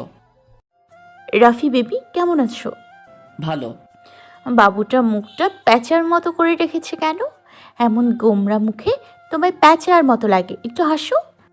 আমার মাথা গরম হয়ে যাচ্ছে ওর আদিক্ষেতা দেখে। কিছু না বলে আমি নিজের মতো হাঁটছি। রাফি, তুমি ভালো করেই জানো আমি কারোর অবহেলা সহ্য করতে পারি না। তুমি ছাড়া কেউ কখনো আমাকে অবহেলা করেনি। সেদিন অবহেলা সহ্য করতে না পেরে এমন করেছি। তোমাকে কিভাবে বোঝাবো? তোমাকে আমি সত্যিই ভালোবাসি। আমি আপনার এইসব কথা শুনতে চাই না, প্লিজ স্টপ। এইরকম ভাবে অনেক দিন গেল। কোচিং শেষ, ভর্তি পরীক্ষা দিয়ে ভার্সিটিতে ভর্তি হলাম। এর মধ্যে মেঘলা অনেকবার আমার কাছে এসেছে, আমি ফিরিয়ে দিয়েছি। আব্বু আম্মুর সাথে কখনো কথা হয়নি, দেখাও হয়নি। খুব মিস করি আব্বু আম্মুকে, মিস করি সেই দিনগুলো আর হারানো বন্ধুগুলোকে। ভালো লাগে না শহরের এই বন্দি জীবন। ভার্সিটির ক্যাম্পাসে আমার ফ্রেন্ড শিয়াবের সাথে বসে আড্ডা দিতেছি। হঠাৎ আমার চোখ আটকে গেল মেঘলার দিকে। শাড়ি পরে এসেছে, কালো শাড়িতে। আমি জীবনের ওর উপর সেদিন আপুর বিয়েতে ক্রাশ খেয়েছিলাম, দ্বিতীয়বার খেলাম ভার্সিটিতে। মাঝে মাঝে মন বলে সব ভুলে ওকে বুকের পাঁজরে জড়িয়ে নেই, কিন্তু ভুলতে পারি না সেই দিনটাকে। ওর জন্য আজ আমি পরিবার ছাড়া। আমার আব্বু কারো সামনে মাথা উঁচু করে কথা বলতে পারি না। এটা ভাবতেই আমার মাথায় বুদ্ধি আসলো, প্রতিশোধের রাস্তা চলে আসলো। আমার বাবা মাথা উঁচু করতে পারে না, গ্রামের মানুষ আমাকে থুতু দিয়েছে, আমি ওর বাবার মাথা উঁচু করতে দিব না, ওর মুখে গ্রামের লোক থুতু দিবে। আমি ওর দিকে অপলক তাকিয়ে আছি। মেঘলা আমার দিকে তাকিয়ে একটা মুচকি হাসি দিল। আমি ওর কাছে গেলাম। কি ব্যাপার, আজ তুমি আমার কাছে আসলে? আসতে পারি না, ওকে চলে যাচ্ছি। আমি চলে আসার জন্য এক পা বাড়িয়েছি, মেঘলা আমার হাত ধরে ওর দিকে টান দিল। তুমি তো এতটুকু এসছো, মাঝখানে বিশাল তফাৎ। আমি তোমাকে আরো বেশি কাছে চাই। ছেড়ে দাও, লোকে দেখছে। দেখুক, আমি কাউকে ডরাই না, শুধু তুমি থাকলে আমার চলবে। জানো, কালো শাড়িতে তোমাকে সেদিন বিয়েতে দেখে জীবনের প্রথম ক্রাশ খেয়েছিলাম। এই কালো শাড়িতেই আমার জমানো অভিমান নীলচে মেঘে হারিয়ে অপরন্ত ভালোবাসা পাঠিয়েছে তোমার কাছে। রাফি, আমি স্বপ্ন দেখছি না তো? ওকে প্রমাণ করে দিচ্ছি স্বপ্ন না বাস্তব। এই বলে ওর গালে একটা কিস দিলাম। মেঘলা লজ্জায় মুখ ঢেকে নিল। এই শয়তান, সবার সামনে করলা কেন? স্বপ্নে তো অন্য কেউ দেখলে সমস্যা নেই। আমি এখনো বিশ্বাস করতে পারছি না। রাফি, আজ আমি অনেক অনেক খুশি। চলো ঘুরতে যাব। আজ না কাল। ওকে। আমি মনে মনে বলছি, খুশি না হয়ে কাঁদো। তোর জীবনটাকে এবার আমি নরক দেখাবো, জ্বালাবো, পোড়াবো। রাফি, আই লাভ ইউ জান। I love you too. আমরা দুইজনে একসাথে হেঁটে বাসায় আসলাম, গোসল করে খেয়ে ঘুমিয়ে গেলাম। বিকেলে উঠে ছাদে গিয়ে দেখি মেঘলা দাঁড়িয়ে আছে আকাশের দিকে তাকিয়ে। মহারানী কি কবিতা আবৃত্তি করবে নাকি? মেঘলা আমার দিকে তাকিয়ে মুচকি হেসে বলল, না, পারি না। আমি কবিতা শোনাই। শোনাও। তোমার মেঘলা মেঘলা মন, মেঘলা মেঘলা চোখ, মেঘলা মেঘলা হাসি, মেঘলা মেঘলা প্রেম, মেঘলা মেঘলা তাকিয়ে থাকা, মেঘলা আকাশ পানে আমি সবেই ভালোবাসি। ভালো লেগেছে তোমার আবৃত্তি, কিন্তু কবিতা পারো না, সেটা তো বলবা না। ফাজিল, প্রতিটা লাইনে মেঘলা মেঘলা মেঘলা প্রেম আবার কেমন? আমি জানি না কেমন। আমার কবিতার প্রতিটা লাইনে যেমন তুমি, তেমনি আমার জীবনের প্রতিটা লাইনেই মেঘলা তুমি, শুধু তুমি। পাগল, এতটা ভালোবাসো তাহলে আমাকে এতদিন ফিরিয়ে দিয়েছো কেন? দেখেছি পাগলিটা পাগলটাকে কতটা ভালোবাসে। চলে যাও কি না? ওকে বাই, চলে যাচ্ছি। ওই কই যাও? কোথাও যাব না। এরপর আমাকে একটি কষ্ট দিলে তোকে আমি খুন করে ফেলবো। এইভাবে বললে কিন্তু আমি পালিয়ে যাব। এখনই ঠ্যাং ভেঙে রাখবো। এত ভয় দেখাও কেন বলো তো? রাফি, তোমার ফোন নাম্বারটা? আমি মেঘলাকে ফোন নাম্বার দিয়ে নিচে চলে আসলাম। রুমে বসে ভালো করে ভাবছি প্ল্যানটা, এটা কি ঠিক হবে কি না। ওর জন্য এইরকমই ঠিক হবে। এমন সময় দরজায় কলিং বেলটা বেজে উঠলো। দরজা খুলে দেখি একটা লোক। কাকে চাই? তুমি কে? আমি যেই হই না কেন, আপনি কাকে চান? রুহি আছে বাসায়? না, আপু হসপিটাল থেকে এখনো ফিরেনি। তোমাকে তো চিনলাম না, তুমি কে? আমি আপুর ছোট ভাই। শিলে আসলে ওকে বলবা মামুন এসেছিল। ওকে। একটু পর আপু আসলে আপুকে বললাম মামুন নামে একজন এসেছিল। নামটা শুনে আপুর মুখের রংটা বদলে গেল, হাসি হাসি ভাবটাও কালো মেঘে ছেয়ে গেল। আপু কি হলো? কিছু না, যাও তুমি ঘুমাও। কিছু তো একটা আছে, যেহেতু আপু বলতে চায় না তা নিয়ে আর না ভাবাই ভালো। আমি তো তার আশ্রয়ই তো। পরের দিন ভার্সিটিতে না গিয়ে মেঘলাকে নিয়ে ঘুরলাম। বিকেলবেলা বাসায় আসলাম। এইভাবে আরো 3টা মাস চলে গেল। মেঘলা আমাকে ছাড়া একটা মুহূর্ত থাকতে পারে না। এখন থেকে খেলা শুরু। ঘুম থেকে উঠে দেখি মেঘলা অনেকবার কল দিয়েছে। আমি প্রতিদিনের মতো আজ আর ওকে কল দিলাম না। আপু নতুন বাইক নিয়ে দিয়েছে কাল। বাইক বের করে ভার্সিটিতে গেলাম। ভার্সিটিতে গিয়ে ক্যাম্পাসে বন্ধুদের সাথে আড্ডা দিতেছি বাইকে বসে। গেটের দিকে তাকিয়ে দেখি মেঘলা আসছে। চোখ দুটো লাল হয়ে রেগে গাল ফুলে টমেটোর মতো হয়েছে। আমি না দেখার ভান করে ওদের সাথে আড্ডা দিচ্ছি। রাফি, তোমার ফোন নাম্বারটা? পকেটে। কেন? ফোন বের করে দেখো, কতবার ফোন দিয়েছি। কি সমস্যা, ফোন ধরো না কেন? আর আমাকে রেখে আসছো কেন? সরি, নতুন বাইক পেয়ে খুশির ঠেলায় আগে এসেছি। It's okay. হুম। কি? কিছু না। রাফি, তোমার মন খারাপ? না, আমার ভালো লাগছে না। আমি ক্লাসে গেলাম। মেঘলা অবাক হয়ে আমার দিকে তাকিয়ে আছে। আমাদের ক্লাসে একটা নতুন মেয়ে এসেছে। আমি তার কাছে গিয়ে বসলাম। হাই, আমি রাফি। আমি রিয়া। রিয়া, একটা সত্যি কথা বলি? ওকে, বলো কি বলতে চাও। রিয়া, তোমার নাকটা অনেক ভীষণ সুন্দর। এত সুন্দর নাক কোথায় পেয়েছো? হি হি হি, নাক কি পাওয়া যায় নাকি? পাইছই তো। তোমার নাকের মতো আর কারো নাক নেই। প্রথম কেউ আমার নাকের প্রশংসা করলো। রাফি, হুম। এইদিকে আসো, কথা আছে। পরে বলি। মেঘলা আর কিছু বলল না। ভার্সিটি শেষে আমি বাইক নিয়ে রিয়ার কাছে গেলাম। উঠো, তোমাকে পৌঁছে দেই। না থাক। উঠো তো। রিয়া উঠলো। আমি মেঘলার সামনে দিয়ে আসলাম, দেখেও না দেখার ভান করে। বিকেলে কলিং বেল বাজছে, দরজা খুলে দেখি মেঘলা। কি ব্যাপার তুমি? আমি আসলে কি কোনো সমস্যা, নাকি ওই ডাইনি মেয়েটা আছে? ও ডাইনি না, ওর নাম রিয়া। রাফি, তুমি এমন করছো কেন আমার সাথে? কেমন করছি আমি? আমাকে ইগনোর করছো। তুমি আমাকে ভুল বলছো মেঘলা। একটা মেয়েকে বাইকে ওঠালা, আমাকে তো তোমার নতুন বাইকে ওঠাওনি। তুমি জানো না তোমার সাথে আমি অন্য কাউকে সহ্য করতে পারি না? ও উঠে পড়লো, কিভাবে না করি বলো? এত রাগ উঠেছে জানো, আমার খুব কষ্ট হয়। একটা জিনিস চাবো, দিবা? কি বলো? তোমাকে আমি সব কিছুই দিতে রাজি। তোমাকে চাই। রাফি, আমি তো শুধু তোমারই। রাতে আমি বই পড়ছি। রাফি, আসবো? হ্যাঁ আপু, আসো। ওই লোকটা কি আজও এসেছিল? না। তুমি না জানতে চাও আমি একা থাকি কেন? আমার মা বাবা বেঁচে আছে কি নাই? জানো রাফি, আমার সবই আছে। আমার বাবা মা আছে, সুখের একটা সংসারও ছিল। কাল লোকটা আসছিল, উনি আমার স্বামী ছিল, এখন নেই। আপু তুমি তাহলে একা থাকো কেন? আমি যখন পড়াশোনা শেষ করে ডাক্তারি করছি, প্রথম দেখাই ও নাকি আমাকে ভালোবেসে ফেলে। আমার পিছু 2 মাস ঘুরে আমারও ওকে ভালো লাগতো। ওর বাবার ব্যবসা দেখাশোনা করতো। ওকে আমি বাসায় বিয়ের প্রস্তাব দিতে বলি। ভালো ঘরের একমাত্র ছেলে, বাবার বিশাল বড় ব্যবসা সামলাচ্ছে, তাই বাসায় রাজি হয়ে যায়।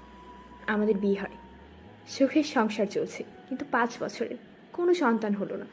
সবাই চাপ দিচ্ছে বাচ্চা নেওয়ার, কিন্তু আমি কখনো মা হতে পারবো না। ইদানিং ও বদলে যেতে শুরু করে, আমার সাথে প্রায় ঝগড়া হয়। ওর বাসায় যখন জানতে পারে আমি মা হতে পারবো না, কখনো আমার সাথে খারাপ ব্যবহার করে। আমি একজন শিক্ষিত প্রতিষ্ঠিত মেয়ে, আমি ভালো জব করি। এইসব সহ্য না করে বাবার বাসায় চলে আসি। এখানে আবার বিয়ের পেশার ওড়ায়। বাবা মা ও কেমন যেন আমার সাথে। এই দিকেও আমাকে ডিভোর্স দিয়ে দেয়। এরপর আমি সবাইকে ছেড়ে 2 বছর থেকে এক আছি। আমি আপুর চোখের পানি মুছে দিলাম। আমি আছি তো কে বলেছে তোমার কে নেই? জানি তো। আপু, আমার আব্বু আম্মুকে ভীষণ মনে পড়ে। বাড়ি যাবা? না, আমি তো তাদের কেউ না। তাদেরও বা দোষ কোথায়?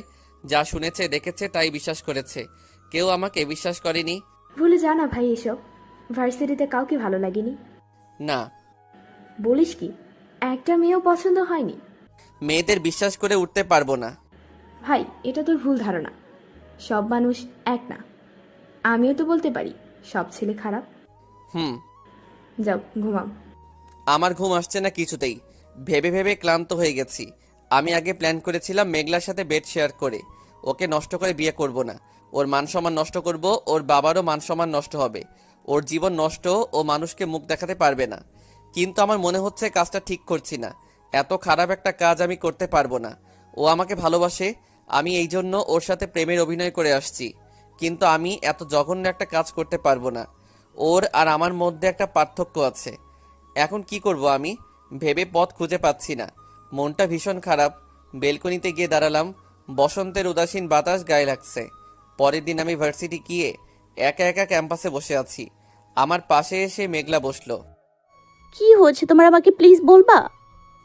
আমাকে ক্ষমা করে দাও মেঘলা, আমি তোমাকে ভালোবাসি না। তোমার থেকে প্রতিশোধ নেওয়ার জন্য আমি ভালোবাসার অভিনয় করে এসেছি। তোমাকে বোঝাতে কতটা কষ্ট হয়েছে আমার। আমি চাইলে আম্মুকে আম্মু বলে ডাকতে পারি না, খুব কষ্ট হয়। আমি সেই কষ্টটা তোমাকে দিতে চেয়েছি, কিন্তু আমি কাল সারা রাত ঘুমাতে পারিনি। আমি পারবো না তোমার সাথে এটা করতে। আমাকে ক্ষমা করে দাও। মেঘলা হয়তো কখনো কল্পনাতেও এমনটা ভাবেনি, তাই নিস্তব্ধ হয়ে আছে, কিছু বলার ভাষা হারিয়ে ফেলেছে। আমি চলে আসলাম ওখান থেকে বাসায়। বিকেলে ছাদে গেলাম, মেঘলা নেই। পরের দিন কলেজেও মেঘলাকে দেখলাম না। আমার কিছু ভালো লাগছে না। বাসায় চলে আসলাম। বাসাতেও ভালো লাগছে না, খুব অসহ্য লাগছে। মনের মাঝে যে সুখটা থাকে আমার মাঝে সেটা নেই। খারাপ লাগার কারণটাও খুঁজে পাচ্ছি না। খুব কষ্টে দিন কাটলো। রাতে ছাদে গেলাম, মেঘলা আসেনি। ও নেই তাতে আমার কি? রাতে ঘুমও আসছে না, সারা রাত জেগে কাটালাম। পরের দিন কলেজে গেলাম না। নিজেকে খুব অসহায় লাগছে। আমি খুব একা। মানুষ তখনই একা হয়ে যায় যখন তার ভাবনাতে কেউ থাকে না, কল্পনা ব্যস্ত, মনটাও নিস্তব্ধ হয়ে যায়। তখনই মানুষ নিজেকে খুব বড্ড একা একা লাগে। ভালো লাগে না কিছু, জীবনটা অসহ্য লাগে। জীবনে কত কিছুই বদলে গেছে তা মেনে নিতেও যদি হয়, কিন্তু পারছি না। সবার জীবন এইভাবে বদলায় কি? বড় হওয়ার খুব ইচ্ছে ছিল রাফির। কবে বড় হবে? বড় হয়ে একা একা সব আনন্দ খুশি সুখ সব কিছু দূরে সরে যাচ্ছে। ব্যথা পেলে আর চিৎকার করে কাঁদতে পারে না রাফি। কাঁদতে কাঁদতে বলতে পারে না, আম্মু খুব কষ্ট হচ্ছে। আম্মুর পর এই ব্যথার জায়গায় মলম লাগিয়ে দেয় না কেউ। স্কুলে গিয়ে চিল্লাচিল্লি হই হুল্লোড় করা হয় না। স্কুল থেকে পালানো দিনগুলো খুব মিস করে রাফি। বিকেলে ছাদে দাঁড়িয়ে আছি, খুব মিস করছি মেঘলাকে। ওকে দেখতে খুব ইচ্ছে করছে। ওর মায়া জড়ানো কণ্ঠ ভীষণ মনে পড়ছে। ভালোবাসি কথাটা হয়তো কখনো বলাই হবে না তোমাকে, হয়তো তুমি বুঝেও না বুঝেই থাকবা। প্রথম দেখায় মায়ায় পড়া গল্পটা তোমার অজানা রয়েই যাবে। অভিমানগুলো জমতে জমতে একটা দেওয়াল তৈরি হবে, এপারে আমি ওপারে তুমি, খুব কাছে। অভিমানী দেওয়াল আলাদা করে দিয়েছে, চাইলেই কিন্তু আমরা দেওয়ালটা সরাতেই পারি। যদি হাত বাড়িয়ে দাও, তোমার ওই হাতে আমি একগুচ্ছ গোলাপ ধরে দিব। তুমি দিনে যতবার নিঃশ্বাস নাও তার বেশি তোমার কথা মনে পড়ে। আমাকে আর একটা সুযোগ তো দিতেই পারো, তাই না? ভালোবেসে না হোক, করুণা করে হোক, আমাকে খুব ভাবায় আমি যে তোমাকে এত মিস করি। তুমি যদি আর একবার ফিরে আসো, রাত্রি ভোরে স্বপ্ন দেখে ভোর সকালে ক্লান্ত, যাকে দেখে স্বপ্ন দেখা সে যদি তা জানতো। ফোন বের করে কল দিলাম, ওর ফোন বন্ধ। ছাদ থেকে নেমে ওদের বাসায় গেলাম। ওর মামি জানালো মেঘলা নাকি রাজশাহী গেছে ওর খালার বাসা। মন খারাপ করে আবার ছাদে আসলাম। মেঘলাকে আজ সত্যিই খুব ফিল করছি। ওকে যে কখন খুব বেশি ভালোবেসে ফেলেছি আমি বুঝতেই পারিনি। তাই হয়তো ওর ক্ষতি করতে চাইনি। মেঘলা কি আমাকে ভালোবাসবে? হয়তো বাসবে না। রাফি রাতে বসে আছে, এমন সময় ফোনটা বেজে উঠল। ফোন হাতে নিয়ে দেখে আননোন নাম্বার। কল ধরে হ্যালো বলল। ওইদিকে শুধু কান্নার শব্দ আসছে। রাফির মনে হলো এটা মেঘলা। মেঘলা কোথায় তুমি? কেমন আছো? খুব মিস করছি তোমাকে। রাফি, আমি মেঘলা না, আমি রিয়া। কাঁদছো কেন? আই লাভ ইউ রাফি, আমি তোমাকে মেঘলা থেকে অনেক বেশি ভালোবাসি। আমার মেজাজটা গরম হয়ে গেল। ফোন কেটে দিয়ে মাথায় হাত দিয়ে বসে আছি। একটা কিছু লেখার চেষ্টা করছি। রোজ ভোরে কল দিয়ে ঘুম ঘুম কণ্ঠটা শোনার জন্য একটা তুমি চাই। ভাবনায় মিশে থাকার জন্য তোমাকেই চাই। দিন শেষে কষ্টগুলো গুছিয়ে বলার জন্য হলেও তোমাকেই চাই। বেলা শেষে তোমার মনে গাথা যত কথা শোনার জন্য হলেও তোমাকে চাই। প্রচণ্ড কষ্ট পেয়ে কাঁদার জন্য একটা তুমি চাই। তোমার হাসিতে আমি পুনরায় জীবিত হওয়ার জন্য হলেও তোমাকে চাই। পাগলটা শুধু আমারই, শোনার জন্য একটা তুমি চাই। দুজনের মাঝে একটা দেওয়াল এসে দাঁড়াবে। রাফি, আমি তোমারই আছি, শোনার জন্য একটা তুমি চাই। যার নিঃশ্বাসের প্রতিটা নীরব শব্দে আমি থাকবো।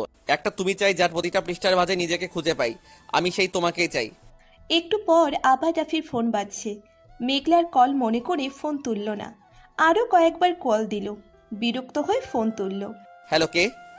রাফি, বাবা কেমন আছিস? ভালো আম্মু, তুমি? তুই ছাড়া কেমনে ভালো থাকি বল বাবা। আমিও তোমাদের ছাড়া একদম ভালো নেই আম্মু। আমাদের ক্ষমা করে দিস বাবা, আমরা তোকে ভুল বুঝেছি। ওই নোংরা মেয়েটার কথা বিশ্বাস করি। মানে? তোর আব্বু কথা বলবে। রাফি বাবা, আমাকে ক্ষমা করে দে বাপ, তোকে আমরা ভুল বুঝেছি। তুই বাড়ি আয়, তোকে দেখতে খুব ইচ্ছে করছে। আব্বু, তোমরা জানলে কিভাবে? আর আমার নাম্বার পেলে কোথায়? আগে বাসায় আয়, তারপর সব বলবো। ওকে। আমার মাথা কাজ করছে না। আব্বু আম্মু কিভাবে জানলো? আগে আমি এতবার বলার পরও আমার কথা বিশ্বাস করলো না, এখন তারা কি এমন জানলো? বড় কথা হচ্ছে আমার নাম্বার পেলো কোথায়? যাক, এইসব ভেবে মাথা খারাপ করে লাভ নেই। বাসায় গেলে সব জানা যাবে। খবরটা আপুকে দিতে হবে। আপু, ও আপু। কি ভাই, কি হয়েছে? খুশির খবর আছে। কি সেটা তো বলো। আব্বু আম্মু কল করেছিল আর আমাকে বাসায় যেতে বলল। সত্যি? এটা তো অনেক বড় খুশির খবর। আপু, আমি তোমাকে ছাড়া থাকতে পারবো না। পাগল ছেলে বলে কি? তাই বলে আব্বু আম্মুর কাছে যাবি না? যাবো, কিন্তু এক সপ্তাহ থেকে চলে আসবো তোমার কাছে। আচ্ছা, তোমার যা ইচ্ছা। আপু, তুমি আমার সাথে গ্রামে যাবা? না ভাই, তুমি তো জানো আমার সময় নেই। শুক্রবার তো ছুটি। তোমার গ্রামের বাসা তো যেতেই একদিন সময় লাগে। আমি তাহলে সব গুছিয়ে রাখি, কালকে সকালেই যাব। ওকে, এখন ঘুমাতে যাও। রাফি রুমে চলে গেল। বাসায় যাবে, আম্মু আব্বুর কাছে যাবে, খুশিতে রাফির প্রাণ ভরে গেল। হঠাৎ বুকটা ধুক করে ওঠে। সুখ পাখিটা হারিয়ে গেল মেঘলার শূন্যতায়। পরের দিন সকালে নাস্তা করে রাফির আপু হসপিটালে বের হলো, আর রাফি আপুর থেকে বিদায় নিয়ে গ্রামে ফেরার উদ্দেশ্যে বের হলো। গ্রামে ফিরতে ফিরতে রাত হয়ে গেল। বাস থেকে নেমে বাসায় ফেরার জন্য অটো খুঁজতেছে। তখন পাশের বাসের জানালায় রাফির চোখ দুটো আটকে গেল। আমি সত্যি দেখছি তো? হ্যাঁ, সত্যি দেখছি, কিন্তু দেরি করে ফেললাম। বাসটা ছেড়ে দিচ্ছে। বাসের পিছনে দৌড়ে আর মেঘলা মেঘলা বলে চিৎকার করলাম। মেঘলা জানালা দিয়ে আমার দিকে তাকিয়েছিল, আমিও তাকিয়েছিলাম। ততক্ষণে বাসটা অন্ধকারে হারিয়ে গেল চোখের আড়ালে। অটো ঠিক করে বাসায় চলে গেলাম। বাসায় গিয়ে দরজায় টোকা দিতেই আম্মু দরজা খুলে দিল। আমাকে দেখে আম্মু বুকে জড়িয়ে কান্না শুরু করে দিল। আব্বু এসে জড়িয়ে ধরলো।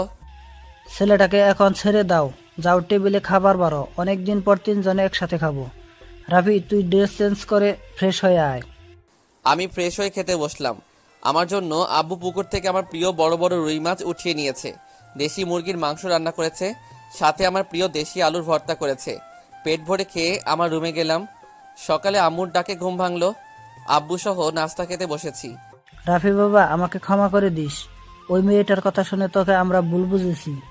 আব্বু, তোমরা এতদিন পরে জানলে কিভাবে? পরশুদিন মেঘলা এসে নিজে সব বলেছে। তোর বাবা আর আমার পা ধরে ক্ষমা চেয়েছে। ওর দোষ নেই, তোর ওপর প্রতিশোধ নিতে নাকি এমন করেছে। ও বোঝেনি এমন হবে, ছোট মানুষ এত কিছু ভাবেনি। আমি ওকে ক্ষমা করে দিয়েছি, আর ও আমাকে তোর নম্বর দিয়েছে। তুই ওকে ক্ষমা করে দে বাবা। ওকে। তুই এতদিন কোথায় ছিলি, আর তোর আপুকে নিয়ে আসলি না কেন? আমি 1 সপ্তাহ পর আবার ঢাকায় যাব। কেন, এখানে কি সমস্যা? তোকে ছাড়া আর থাকতে পারবো না বাপ। আম্মু, আমি ঢাকা ভার্সিটিতে পড়ি, আমাকে তো যেতেই হবে। আর আমি ছাড়া আপুরও কেউ নেই। এইসব পরে হবে, যা এখন গ্রামটা ঘুরে আয়। বাসা থেকে বের হয়ে শুভর বাসায় গেলাম। শুভর আম্মু আমার কাছে ক্ষমা চাইলো সেদিনের ব্যবহারের জন্য। শুভকে নিয়ে বের হলাম নিলয়দের বাসায়। সব ফ্রেন্ডদের সাথে আড্ডা দিলাম। বাসায় ফেরার পথে খুব মনে পড়ছে মেঘলার কথা। গ্রামে মিশে থাকা তার স্মৃতি, কত দুষ্টমি, রাগ। সেদিনের মেঘলা আর নেই, সেদিনের আমিটাও আর নেই। বুকটা খুব ধরফর করছে মেঘলার সাথে কথা বলার জন্য। পাগলিটা আমাকে অনেক ভালোবাসে।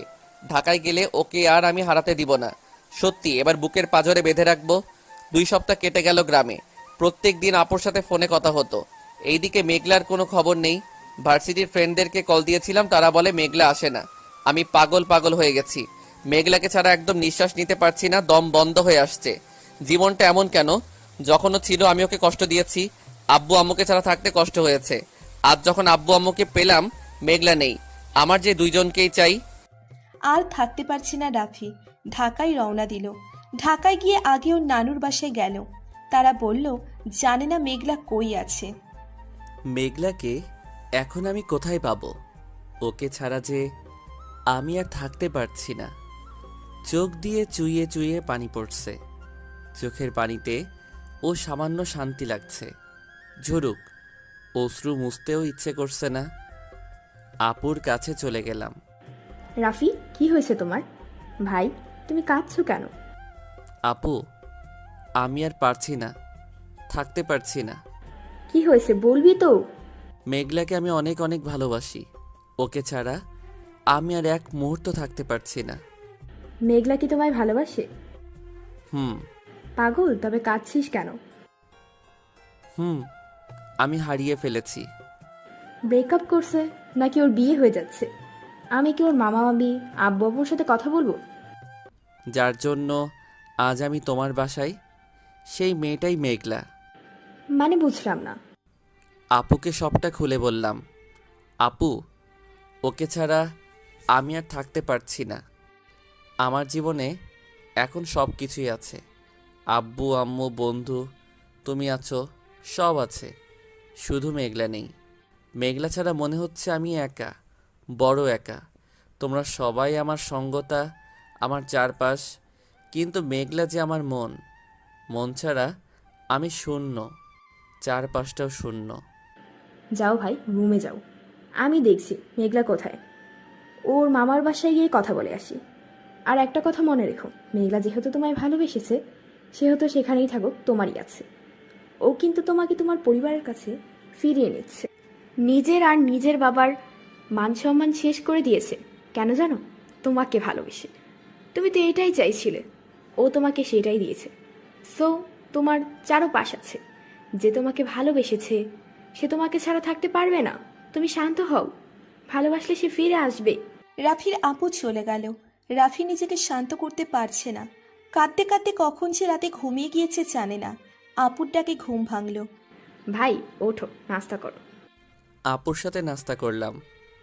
আপু আমাকে জানালো মেঘলার মামি নাকি বলল মেঘলা লন্ডনে গেছে, ওখানে ওর ছোট মামা থাকে, ওখানে থাকবে।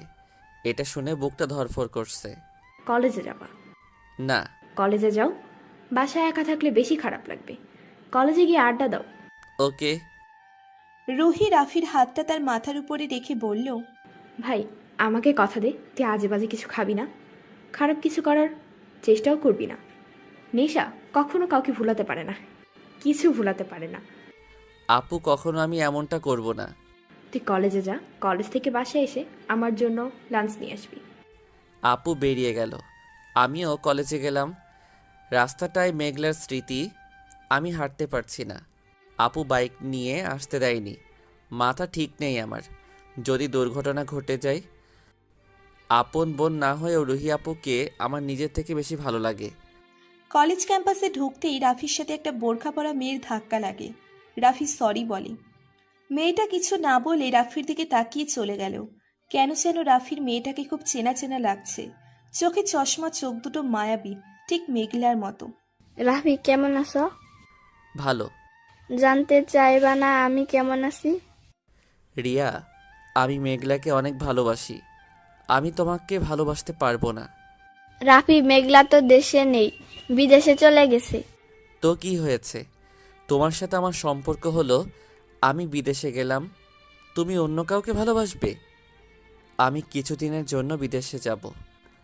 আমি রিয়াকে কিছু বলার সুযোগ না দিয়ে ক্লাসে গেলাম। সেই বোরকাওয়ালি চশমা পরিহিতা মেয়েটা আমাদের ক্লাসেই বসে আছে, আমার ক্লাসমেট শিখার পাশেই। আমি মেয়েটার কাছে গেলাম। আপনি কি আমাদের ক্লাসে নতুন? মেয়েটা মাথা নেড়ে হ্যাঁ সূচক উত্তর দিল। আসলে আপনাকে খুব চেনা চেনা মনে হচ্ছে। মেয়েটা হাতের ইশারায় বোঝালো সে রাফিকে চেনে না। আপনি কথা বলতে পারেন না? রাফি, ও আমার কাজিন ইশিতা, ও কথা বলতে পারে না। ও সরি। কয়েকটা ক্লাস করে ফ্রেন্ডদের সাথে আড্ডা দিয়ে বাসায় চলে আসলো রাফি। রুহির জন্য লাঞ্চ নিয়ে গেল হসপিটালে। হসপিটালে রুহিকে হেল্প করলো, একসাথে রাতে বাসায় ফিরল। সারাদিন খুব মিস করেছি মেঘলাকে। একটা ডায়েরি আছে আমার, ডায়েরিটা নিয়ে লিখতে বসলাম। রাতটা কেটে যাবে, ঘুম তো পালিয়েছে মেঘলার পিছু পিছু। জানো কলিজা, তোমার আমার শরীরটা অনেক অনেক দূরে, 1000 কিলোমাইল দূরে। তোমার ওই মনটা যেখানে আমার থাকার কথা, সে হয়তো আমার জন্য না ফেরার দেশে। বিশ্বাস করো, আমার অস্তিত্ব জুড়ে তুমি মিশে। এত বেশি তোমার কথা মনে পড়ে যে হিসাব করলে প্রতিটা সেকেন্ডের থেকে বেশি হবে। জানো, খুব অভিমান হয়। তুমি আমাকে ছাড়া অনেক ভালো আছো, আমি কেন তোমাকে ভেবে কাঁদি? কেন কাঁদবো আমি? কার জন্যে কাঁদবো? যে আমাকে ভালোবাসে না? আমি তো তোমার যোগ্য না, আর কখনো বিরক্ত করব না তোমায়। এইসব ভাবতে ভাবতেই হঠাৎ করে মনে পড়ে যায়। তোমাকে যদি একবার দেখতে পেতাম, কথা বলতে পারতাম, তোমাকে বলতে পারতাম খুব মিস করছি তোমাকে, খুব ভালোবাসি তোমায়। ভুলেই যাই পূর্বের সেই কথা। তোমার কথা আর ভাববো না ভেবেছিলাম একটু আগে। কেন তোমার কথা ভাববো না বলো? আমি যে তোমাকে ভালোবাসি। ভালোবাসায় যদি দুজনেরই ভালোবাসার কথা হতো, তাহলে হয়তো আমি তোমাকে প্রথমে ভালোবেসে ফেলতাম না, যার কোনো অস্তিত্ব ছিল না। তখনও একতরফা ভালোবাসা। তোমাকে কাছে পেয়ে নিজেকে খুব সুখী মনে হতো। ভালোবাসার ভালোবাসার মানুষ হয়ে ওঠার মতো আনন্দ হয় না। খুব খুব ভাবি কিভাবে তোমাকে আমি বোঝাবো আমি তোমাকে অনেক ভালোবাসি। পাগল পাগল হয়ে গেছি, ভালো লাগে না কিছু। ভুল বললাম, তোমাকে ছাড়া কিছু ভালো লাগে না। আর সমস্ত ভালো লাগার উৎস তুমি। সূর্যের আলো ছাড়া যেমন এই সুন্দর প্রকৃতি আধারে ডুবে যায়, তুমিহীনা আমার সমস্ত ভালো লাগাগুলো আধার হয়ে যায়। আমার তোমাকে চাই। তোমাকে নিয়ে না ভাবলে সত্যি আমার দম বন্ধ হয়ে যাবে।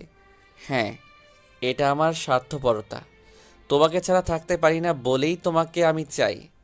বাস্তবতা কিন্তু স্পষ্ট বলে দিয়েছে তুমি কখনো আমার হতে পারবে না। এ হয় না। তবে কেন এত অনুভূতি তোমার জন্য? কেউ তো এই উত্তর দিতে পারবে না। যদি এর কোনো উত্তর না হয়ে থাকে, কেমন করে ভুলবো? সেই পথ দেখে দাও। এই যে লিখলাম, পথ দেখে দাও ভুলে যাওয়ার। বুকটা কেঁপে উঠল। তোমাকে ভুলে যাওয়ার পর আমি কি নিয়ে থাকবো জানো? তোমাকে যে বলতাম, প্লিজ আমাকে কষ্ট দিও না, একটু সময় দাও আমাকে, আমি এখন সেই কষ্টটাও মিস করছি, কারণ অতটুকু কষ্ট পেলেও তুমি আমার ছিলে। এখন তো পুরোটাই নেই। শপিং মলে গেলে সুন্দর সুন্দর শাড়ি দেখলে মনে পড়ে যায় তোমার কথা। একটা শাড়ি নিতে ইচ্ছে হয় তোমার জন্য। তুমি যে শাড়ি পরতে অনেক পছন্দ করো, তোমার শাড়ি পরায় যতটা সুন্দর লাগে তোমায়, ততটা হাসিও পায় আমার। পিচ্ছি একটা তুমি, শাড়ি কুচি করে রাখায় পেট ফুলে যায়, আমার খুব হাসি পায়। জানো পাখি, আজ তোমার জন্য একটা শাড়ি নিয়েছি, হয়তো কখনো তোমায় দেওয়া হবে না। হুদাই যে কেন নিলাম জানি না, কিন্তু বিশ্বাস করো, তোমার জন্য শাড়ি নিয়েছি, মনে অন্যরকম একটা আনন্দ লাগছে, সেটা প্রকাশ করতে পারছি না। আরও তো অনেকবার আমাদের কথা হতো না অনেক দিন, প্রত্যেকবার মনে হয়েছে তোমাকে হারিয়ে ফেললাম, কিন্তু আবার ফিরে তো পাই। এবার আর ফিরে পাবো না তোমায়। যখন ভাবি তুমি হয়তো অন্য কারোর সাথে সম্পর্কে জড়িয়ে আছো, বিশ্বাস করো আমি ভাবতে পারি না তুমি অন্য কারো। তুমি শুধু আমার।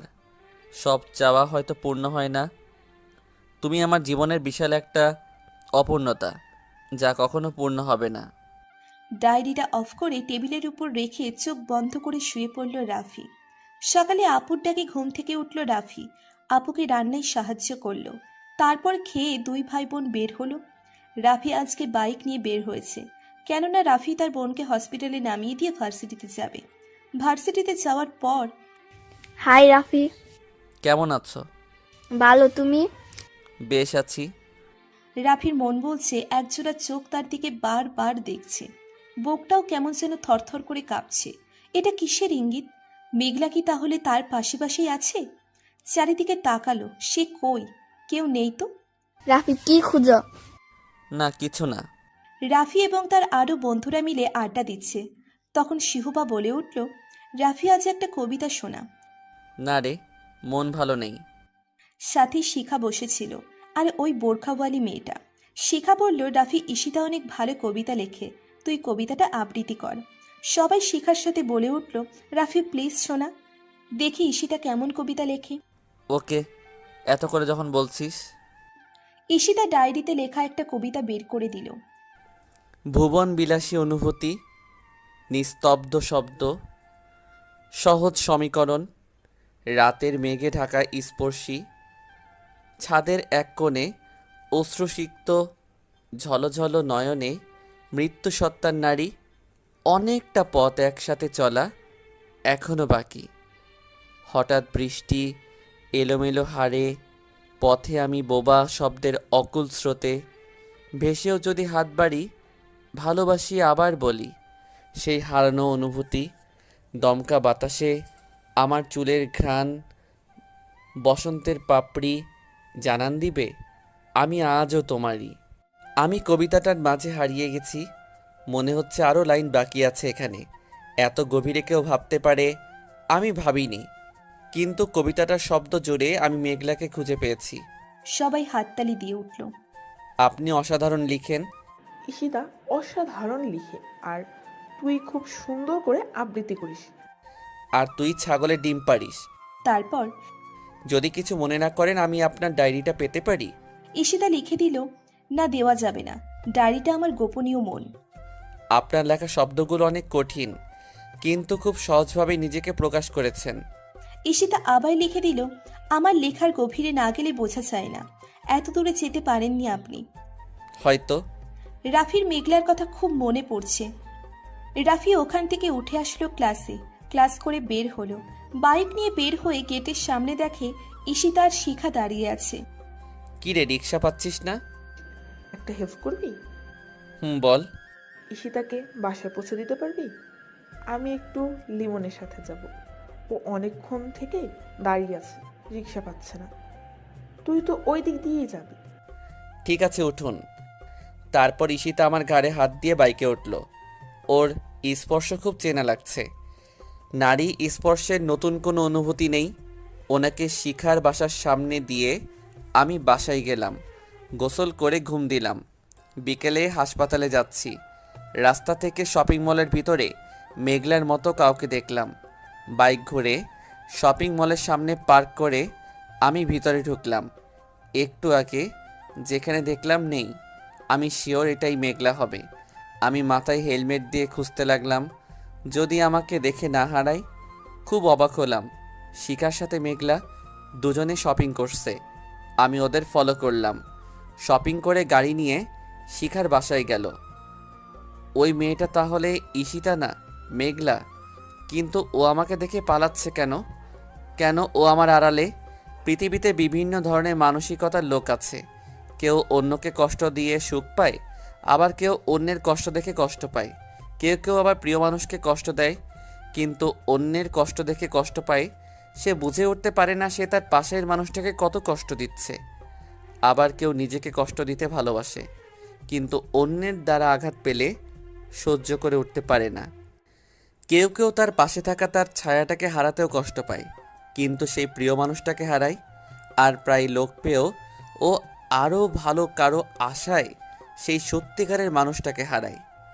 আমি হাসপাতালে গেলাম, আপুকে ডেকে সব বললাম।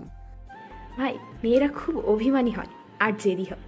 তুই ওর সাথে ভালোবাসার নাটক করেছিস, ও তাই তোর থেকে চলে গেছে, তোকে আড়ালে ভালোবাসে। আপু আমি কি করব? তুই কাল গ্রামে চলে যা, কাউকে বলবি না, কেউ যেন না জানে। তোকে মেঘলা না পেয়ে আমার কাছে চলে আসবে, বাকিটা আমি দেখব। আবার কয়দিন থেকে আয়। রাফি পরের দিন ভার্সিটিতে গিয়ে অপেক্ষায় আছে কখন মেঘলা আসবে ছদ্মবেশে। সেই অপেক্ষায় থাকতে থাকতে অবশেষে মেঘলা আর শিখা আসলো একসাথে। হাই শিখা, কেমন আছিস? ভালো, তুই? খুব ভালো আছি। আপনি কেমন আছেন? মেঘলাকে বললাম। ও ইশারায় মাথা নেড়ে বলল, ভালো। রাফির কথা মতো শিহাব এক তোলা গোলাপ নিয়ে রাফির হাতে দিল। কি রে, এটা কি করবি? নিশ্চয় আমার জন্য এটা। না, প্রিয় একজনের জন্য। কে সেই? আমি মেঘলার সামনে হাঁটু গেড়ে বসে গোলাপ ফুলগুলো তার দিকে এগিয়ে দিয়ে চিৎকার করে বললাম, আই লাভ ইউ মেঘলা। আমার দিকে সবাই অবাক হয়ে তাকিয়ে আছে। চুলের সেই সুরভি ঘ্রাণ, চেনা সুরের মায়া টান, গরুর মতো বড় বড় মায়াবী দুচোখ। সে বলে দেয় তুমি আমার মেয়ে। চুম্বকের মতো যে মন তোমার দিকে আমায় টানে, পারবে লুকাতে আমার থেকে? পারবে কি থামাতে আমায় তোমার মায়া থেকে? আমার সেই ধুক ধুক বুকের শব্দ তোমাকে চিহ্নিত করেছে। তুমি আমারই মেঘ। নিথর হয়ে দাঁড়িয়ে আছে মেঘলা, চোখ দুটো অশ্রুতে ঝলমল করছে। রাফি, কি বলছিস তুই এসব? ও মেঘলা না, ও ঈশিতা। ওহ, ভালো কথা। তারপর রাফি পকেট থেকে চাকু বের করে বাম হাতে দিল চালিয়ে। রক্ত বের হয়ে মাটিতে পড়ছে। রাফি, এইসব কি শুরু করলি? আমাকে রিয়া রুমাল নিয়ে আমার হাত বাঁধতে আসলো। আমি ওকে ধাক্কা দিয়ে দূরে সরিয়ে দিলাম। আমি জানি আমার মেঘলা এখানেই আছে, তার অস্তিত্ব আমি টের পাই। আমার ভাবনা ভুল হতে পারে না, আমার বুকের ধরধর কাঁপুনি মিথ্যা হতে পারে না। ও না আসলে আমি এখানে শেষ করে দিব আমাকে, বলে ছুরি হাতে আর একটা টান দিলাম। ঈশিতা ছদ্মবেশে মেঘলা রাফির গালে চর বসিয়ে দিল। কি ভাবিস তুই নিজেকে? হ্যাঁ, তুই একা ভালোবাসিস, আমি বাসি না? তুই যখন ইচ্ছা আমার সাথে ছলনা করবি, যখন ইচ্ছা পাগলামি করবি। তুই চাইছিলি তোর পরিবারকে, আমি তোর পরিবার, তোর মান সম্মান ফিরিয়ে দিয়েছি। হ্যাঁ, যা কষ্ট পেয়েছিস তা কখনো ফিরে পাবি না। আমিও তো কম কষ্ট পাইনি। তুই চাইছিলি আমার আর আমার বাবার মান সম্মান শেষ করতে, আমি নিজেই আমাদের মান সম্মান শেষ করে দিয়ে এসছি। তোর আর কি চাই? কেন এমন করছিস আমার সাথে? তুই বলেছিস আমাকে তুই ভালোবাসিস নি। আমি একা থাকতে চাই রাফি, প্লিজ আমাকে একা থাকতে দে। আমি তোমাকে চাই মেঘলা, প্লিজ আমাকে ক্ষমা করে দাও। আমাকে যদি সত্যিই ভালোবেসে থাকিস তাহলে কখনো নিজের ক্ষতি করবি না। আর আমাকে ভালোবেসে থাকলে, আমার কথা না রাখলে তুই আবার মরা মুখ দেখবি, আমাকে আর দেখার চেষ্টা করবি না। রাফির হাত দিয়ে রক্ত পড়েই যাচ্ছে, মাথাটা ঝিমঝিম করছে। মেঘলার কথাগুলো মাথায় নিতে পারছে না। চারদিকটা ঘুরছে, গাছগুলো যেন রাফির মাথায় ভেঙে পড়ছে। চোখ দুটো বন্ধ হয়ে আসছে। আমি চোখ খুলে দেখি আমি আমার রুমে, আমার হাতে ব্যান্ডেজ। উঠতে যাব, মাথা ঝিমঝিম করছে। এখন রাত না দিন বুঝতে পারছি না। এমন সময় আপু চলে আসলো। পাগলামির একটা সীমা থাকে রাফি, তুই এমন করতে গেলি কেন? আমি ওকে ছাড়া থাকতে পারছিলাম না আপু। একদম চুপ, আর একটা কথা বলবি না, বাদর কোথাকার। তুই আজ একটু পর বাসায় চলে যাবি। তোর আব্বু আম্মুর সাথে আমার ফোনে কথা হয়েছে, আমার গাড়ির ড্রাইভার তোকে বাসায় দিয়ে আসবে। ওকে। আপু খাবার নিয়ে আসছে, আমাকে খাইয়ে দিল। আমি খাচ্ছি, চোখ দিয়ে পানি পড়ছে। আপু আমার চোখের পানি মুছে দিয়ে বলল, ভাই নিজেকে শক্ত কর, একবার আমার দিকে তাকা। কি নেই আমার? টাকা? টাকার অভাব আছে আমার? আমি একটা মানুষ, দেখ কত একা আমি। আমারও মা বাবাকে দেখতে ইচ্ছে করে, ভালোবাসার মানুষকে পেতে ইচ্ছে করে। তোর মতো প্রথম প্রথম আমিও কাঁদতাম, অনেকবার আত্মহত্যাও করতে গেছি। আমি মরে গেলে কি হতো বলতো? আমি মরে গেলে তো সব শেষ। কবরে গিয়ে আমি আল্লাহর কাছে কি জবাব দিতাম? আমি মরে গিয়ে কি শান্তিতে থাকতাম? না, একদমই না। কবরের আযাবের কষ্টের কাছে পৃথিবীর কষ্ট কিছুই না। পৃথিবীতে যদি আমার সারা জীবনে কষ্ট পাই তবুও বেশি। ধর 80 বছর, কবর কি কোনো শেষ আছে? কত কোটি লক্ষ লক্ষ বছর কষ্ট পেতে হবে আমরা কেউ জানি না। আজ জেনে রাখ, আল্লাহ আমাদের জন্য আমাদের জীবন সঙ্গীকে সৃষ্টি করেছে। সে জীবন সঙ্গী যদি মেঘলা হয়ে থাকে, পুরো পৃথিবী এক হলে তোদের আটকাতে পারবে না। আর যদি ওর জন্য তোকে সৃষ্টি না করে থাকে, পুরো পৃথিবী এক হয়ে তোদেরকে এক করতে পারবে না। তাহলে তোমার বিয়ে হয়েও ভেঙে গেল কেন? এটা হয়তো আমাদের আল্লাহর কোনো পরীক্ষা। আমার যদি এমনটা না হতো, আমি সে অন্ধকারেই পড়ে থাকতাম। নামাজ পড়ি 5 ওয়াক্ত, কোরআন পড়ি, মানুষের সেবা করি। যতক্ষণ হসপিটালে থাকি নিজেকে একা মনে হয় না, যেন পুরো হসপিটাল আমার পরিবার। তুই আসার পর থেকেও একা মনে হয় না। এটা তোর বদলানো সময়। 5 ওয়াক্ত নামাজ পড়বি, কোরআন পড়বি, আল্লাহর পথে চলবি, কষ্ট যত হোক সহ্য করবি। এটা মনে রাখবি তো, এই জীবনটা জীবন না, পুতুল খেলা। এটা পরীক্ষার হল। তোর জীবন হলো আখিরাত। জানো আপু, এত সুন্দর করে আমি ভাবিনি। আপু আমি কাল থেকে নামাজ পড়ব। কাল থেকে না, আজ থেকে। কিন্তু তুই তো অসুস্থ, হাত তো শেষ করে ফেলেছিস। এরপর আমি গাড়িতে উঠলাম গ্রামের বাড়ি ফেরার উদ্দেশ্যে। ঢাকা থেকে বেরিয়ে যখন বগুড়ায় আসলাম, বুকটা আবার কেমন করছে। আমি ছাড়া আপুও তো অনেক কষ্টে থাকবে। আপু আমাকে অনেক ভালোবাসে, জানি আমি। আমাকে ছাড়া তার বাসাটা ফাঁকা হয়ে যায়। সে আগে একা ছিল, সেটা অভ্যাস ছিল। শূন্যতাকে আমি পূর্ণ করে আপনজন হয়ে এসেছিলাম, এখন সেটা আবার শূন্যতা। এমন কেন জীবনটা? আমার জীবনটা 3টা পথে চলে গেছে। আপু আর আব্বু আম্মু 3জনেই আমাকে ছাড়া একা, তাদের কষ্টটা আমি এখন বুঝতে পারছি। অন্যদিকে মেঘলা, জীবনটা আমার জটিলতায় বেঁধে গেছে। কি করব আমি? আপুর কাছে যাব নাকি আব্বু আম্মুর কাছে যাব? আপুর প্রতি আমার এই ভালোবাসা পবিত্র ভালোবাসা। এই প্রেমে কোনো স্বার্থ নেই, বাবা মায়ের ভালোবাসাও কোনো স্বার্থ নেই, আবার কোনো পথে বাধা নেই, শুধু মনের মধ্যে দুটানা। কিন্তু মেঘলার ভালোবাসায় দুটানা নেই, রয়েছে বাধা আর অপেক্ষা। আমি অনেকক্ষণ থেকে সমীকরণ মিলিয়ে ড্রাইভারকে বললাম গাড়ি ঘোরাতে, আমি আপুর বাসায় যাব। ড্রাইভার গাড়ি ঘুরিয়ে নিল। আমি আপুকে বলছি আমি গ্রামে যাব না, তোমার কাছেই থাকবো। আব্বু আম্মুও আমাদের সাথে থাকবে, ওরাই তোমারও বাবা মা। আমার তো বোন আছে, তাদের যে কোনো মেয়ে নেই। রাত 11টাতে আমি আপুর বাসায় পৌঁছে গেলাম। আবার ফ্রেশ হয়ে খেয়ে আমি ঘুমাতে গেলাম। ফোনটা বেজে উঠল, আননোন নাম্বার। তখন বাজে রাত 11:40। রাফি, মেঘলা, রাফি তুমি ছাদে আসতে পারবে? আমি গ্রামে। ফিরে আসছো তুমি, আমি দেখলাম। কেন ছাদে ডাকছো? তোমাকে আমার কিছু কথা বলার আছে, প্লিজ আসো। তুমি যে তখন কসম দিলা তোমার মরা মুখ দেখব। ঘুরে নিয়েছি, তুমি কি জানতে চাও না তখন কেন এমন করলাম, আর কেন আমি তোমার থেকে আড়ালে থাকছি? জানতে চাই। ছাদে আসো, অপেক্ষায় আছি। আমি ছাদে গেলাম। জ্যোৎস্নার রাত, বসন্তের পাক করা দমকা বাতাস বইছে। আকাশে অনেক তারা আর পূর্ণ একটা চাঁদ। ছাদের একপাশে একটা ছায়া, ফুল চুল বাতাসে এলোমেলো করে উঠছে। সামনে গেলাম, মেঘলা কালো শাড়ি পরেছে। ঘড়িতে দেখো, ডেট চেঞ্জ হতে আর কত মিনিট বাকি। কেন? দেখতে বলেছি, দেখো। আর 5 মিনিট বাকি। চোখ বন্ধ করো। মেঘলা চোখ বন্ধ করে আমাকে ছাদের কোণায় নিয়ে গেল। আমি বুঝতে পারছি। Happy birthday my sweet heart Rafi, happy birthday Rafi. মেঘলার কথা শুনে আমি অবাক হয়ে গেলাম। চোখ থেকে মেঘলার হাত সরিয়ে নিলাম। পুরো ছাদে লাইটিং করা, পাশে ফানুস। ফানুসে লেখা আছে, আমি শুধু তোমারই রাফি। তার পরেরটায় লেখা, আমি তোমারই মেঘবতী। আর সামনের টেবিলে কেক, সেখানে আমার নাম। আমি ফোন বের করে দেখলাম এখন 11টা 58 বাজে। 12ই মার্চ, তার মানে 2 মিনিট পর 13ই মার্চ আমার জন্মদিন। Cake cut Rafi. দাঁড়াও, আপুকে নিয়ে আসি। ওকে যাও। আপুকে নিয়ে এসে কেক কাটলাম। আপু আমাদেরকে রেখে চলে গেল। আমি মেঘলার দিকে তাকিয়ে আছি। কতদিন পর ওকে এইভাবে দেখতে পারছি। কখনো আমি এত কাছ থেকে অমন করে তাকিয়ে থাকিনি। কি দেখো গো এমন করে? আমার অস্তিত্বটাকে। একটা কবিতা শোনাবা রাফি? ওকে বলছি। ছাদের এক কোণে তোমার পাশে দাঁড়িয়ে দেখি আকাশের ওই চাঁদ, ভালোবাসার আবিরে ঢাকা জ্যোৎস্না ভরা এই রাত।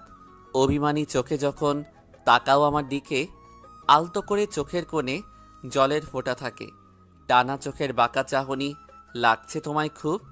রেগে যাওয়া কপালের ভাঁজ, তারাও আজ চুপ। মুখে তোমার একটু হাসি, চোখে পানি রাশি রাশি। ভাবছো তুমি বলবে আমায়, দেখছো আমি ভালো আছি। ভীরু ভীরু চোখের চাওয়া বলছে কত না বলা কথা। বলতে গিয়ে কাপা স্বরে হঠাৎ করে চুপসে থাকা। চুপটি করে জানালা দিয়ে চারটাও দেয় যে উকি। দেখছে তোমার অভিমানী মুখ, ফোলানো চেহারাটি। জানো রাফি, গর্বে আমার বুক ফেটে যাচ্ছে। কেউ আমাকে এত বেশি ভালোবাসে। সেই মানুষটা আমাকে তার জীবনের থেকে বেশি ভালোবাসে, যাকে আমি আমার অবুঝ বেলা থেকে ভালোবেসে এসেছি। কিন্তু রাফি, আমি যে এত ভাগ্যবতী নই। তোমার ভালোবাসা পাওয়ার যে আমার আর ক্ষমতা নেই রাফি। কেন নেই? আমাকে এবার বিশ্বাস করো। তোমাকে বিশ্বাস করি, কিন্তু মেঘলা, কিন্তু কি? রাফি, আমার আব্বু আমার বিয়ে ঠিক করে রেখেছে। তখন তুমি বলেছিলে আমাকে ভালোবাসো না। আমি তখন রাজি হয়ে যাই। ছেলে আমেরিকাতে থাকে, বড় ডক্টর। আমি কি করব ভেবে পাইনি। রাজি হয়ে গেছি ভুলে। তুমি আমার বাস্তবটা বুঝতে চেষ্টা করো। তখন আমি কোন পরিস্থিতিতে ছিলাম। তোমাকে ছাড়া সত্যি আমি থাকতে পারছিলাম না, আবার তোমার কাছে যেতে পারছি না। তাই ছদ্মবেশে ভার্সিটিতে যেতাম শুধুমাত্র তোমাকে দেখার জন্য। ভার্সিটিতে চর মেরেছি রেগে। রাফি, কাল আমার গায়ে হলুদ, পরশু আমার বিয়ে। মেঘলা ফুপিয়ে ফুপিয়ে কাঁদছে। আমি 2 হাত দিয়ে ওর 2 চোখের পানি মুছে দিলাম। আমার চোখের পানিও বাধা মানেনি, বের হয়ে এসেছে। আমি কি বলবো ভেবে পাচ্ছি না। ভিতর থেকে কথা বের হচ্ছে না। রাফি, আমাকে নিয়ে পালিয়ে যাবা? এইসব কি বলছো তুমি? চলো না পালাই। অনেক দূরে যাব আমরা। তোমার পরিবার, আমার পরিবার, কেউ আমাদের খুঁজে পাবে না। আমি পারবো না মেঘলা। আমি আমার আব্বু আম্মুকে ছাড়া থাকতে পারবো না। রুহি আপুকে ছাড়াও থাকতে পারবো না। তোমাকে ছাড়াও আমি থাকতে পারবো না। তোমাকে আমি অনেক ভালোবাসি, কিন্তু আমি এতগুলো মানুষকে হত্যা করে তোমাকে নিয়ে সুখে থাকতে পারবো না। রাফি, এমন কেন হচ্ছে আমাদের সাথে? তোমাকে যত কাছে যাচ্ছি ততই হারিয়ে ফেলছি। তুমি আমার জন্য নও, আমিও তোমার জন্য নই বলেই হয়তো পথ বেঁকে যাচ্ছে। জড়িয়ে ধরবা? না। মেঘলা ছলো ছলো চোখে রাফির দিকে তাকিয়ে আছে। ফুপিয়ে ফুপিয়ে নাক টেনে কাঁদছে। নিঃশ্বাস যেন রাফির বুকে পড়ছে। রাফিরও খুব ইচ্ছে করছে ওকে জড়িয়ে ধরতে, কিন্তু মেঘলা যে রাফির জন্য পবিত্র নয়। রাফি ছাদ থেকে নেমে আসছে। তখনই ভোর পর্যন্ত কি থাকলে খুব অসুবিধা হবে? আমি মাথা ঝুঁকে না বললাম, আর আবার এগিয়ে গিয়ে মেঘলার পাশে দাঁড়ালাম। তোমার সাথে যদি আমার বহু বছর পর দেখা হয়, বুকের অনুভূতিগুলোও জেগে উঠবে রাফি। জানি না। তোমার কোলে মাথা দিয়ে শুয়ে থাকি, প্লিজ না করো না। রাফি ছাদে বসে পড়ল। মেঘলা রাফির কোলে মাথা রেখে শুয়ে পড়ল। কতটা কষ্ট হচ্ছে আমার আমি বোঝাতে পারবো না। বেশি কষ্ট বেশি সুখ শুধু অনুভব করা যায়, কিন্তু তা প্রকাশ করা যায় না। আই লাভ ইউ মেঘ। আই লাভ ইউ টু পাগল। খুব কষ্ট হচ্ছে তোমার, তাই না? রাফি, আজ রাতটা যেন শেষ না হয়। আজকের রাতটা 1000 বছর ধরে হোক, আমি এইভাবে তোমাকে চাই। আমি মেঘলার চুলে আঙুল দিয়ে খেলা করছি, আর এক হাতে মাথায় হাত বুলিয়ে দিচ্ছি। পাগলি একটা। ফজরের আজান দিতেই আমি মেঘলাকে বিদায় দিয়ে রুমে আসলাম। মেঘলাও চলে গেল।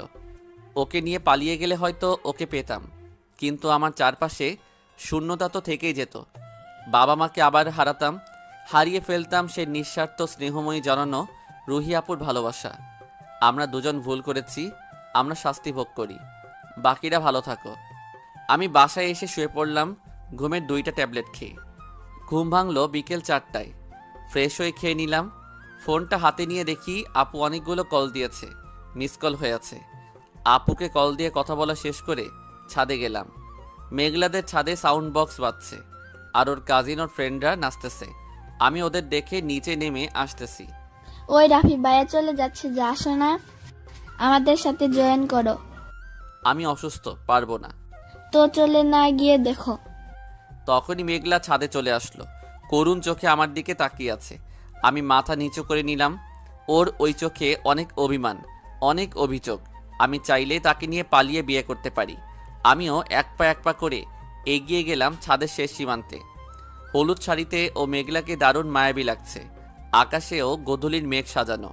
মেঘলাও আমার দিকে এগিয়ে আসছে। যত এগিয়ে আসছে আমার নিঃশ্বাস তত গভীর হচ্ছে। আমাকে হলুদ দিতে আসবা? আমি মাথা ঝুঁকে হ্যাঁ সূচক দিলাম। তুমি না আসলে আমি উঠবো না আসন থেকে, যতক্ষণ না আসবে। সবার আগে তুমি দিবা, আর কাউকে তোমার আগে দিতে দিব না। আমি তো পুরুষ, আমার নাকি কান্না করতে নেই?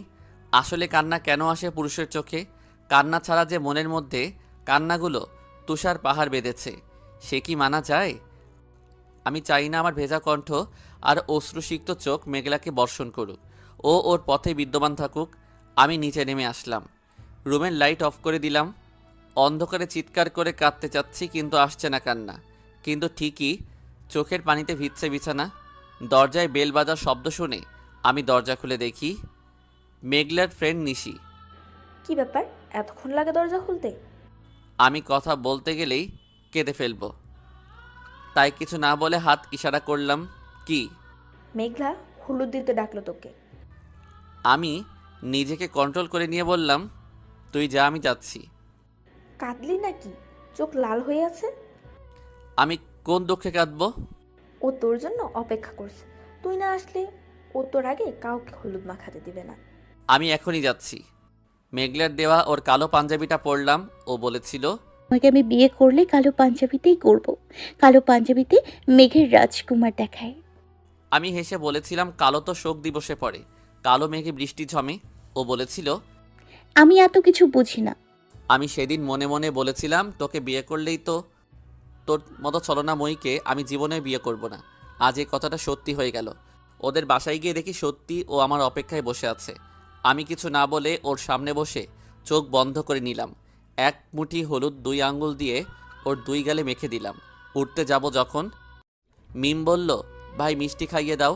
আমি কাঁটা চামচ মিষ্টি উঠিয়ে ওর মুখের কাছে নিয়ে যেতেই ও হা করলো।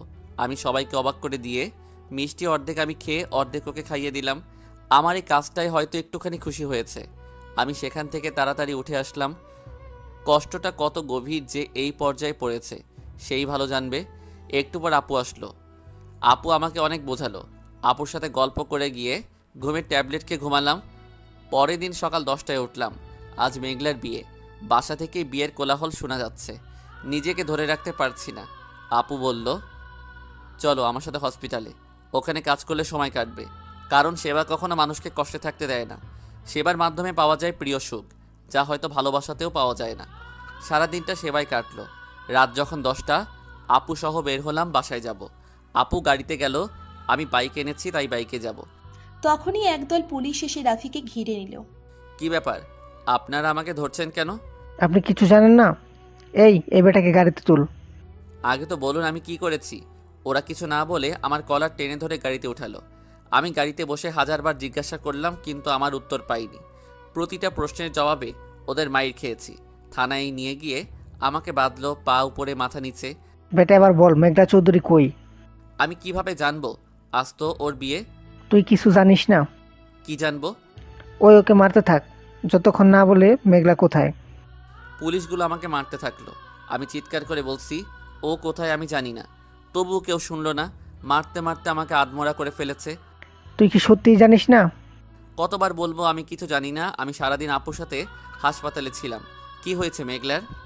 মেঘলাকে খুঁজে পাওয়া যাচ্ছে না কোথাও। ওর মামার বক্তব্য তুই ওকে নিয়ে পালিয়ে গেছিস, আর ওর বন্ধু বান্ধবীরা বলেছে তুই ওর বয়ফ্রেন্ড। কালু তোকে ছাড়া গায়ে হলুদ মাখেনি। ওসির কথা শুনে আমি অনেক বড় শক খেলাম। কি মেঘলা পালিয়েছে? না, ও ওটা করতেই পারে না।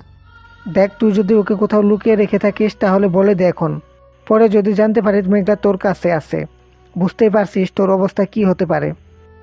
ওসি সাহেব, ওকে ছেড়ে দিন। ডাক্তার আপনি? রাফি আমার ভাই, আর ও কখনো এই কাজ করবে না। বড় কথা হলো ও আজ সারাদিন হসপিটালে ছিল। আপনারা চাইলে সিসি ক্যামেরা চেক করতে পারেন। আর ও হসপিটালের বাইরে যায়নি, ও কিছুই জানে না। কিন্তু মেঘলার মামার বক্তব্য রাফি ওনার বাগ্নিকে নিয়ে এসেছে। ওনারা তো দেখেনি। আপনারা কোনো প্রমাণ ছাড়া আমার ভাইকে এইভাবে মারতে পারেন না। বিনা দোষে আমার ভাইটাকে আধমরা করেছেন, আর উনি ক্ষমতার জোরে যা ইচ্ছা তাই করতে পারে না। আমি এর ব্যবস্থা করব। এখন ওকে ছেড়ে দিন, হাসপাতালে গিয়ে ট্রিটমেন্ট করাবো। আপু আমাকে নিয়ে হসপিটালে গেল। 3 দিন হলো রাফি বাসার বাইরে যায়নি। গ্রাম থেকে রাফির আব্বু আম্মু আসছে দেখতে।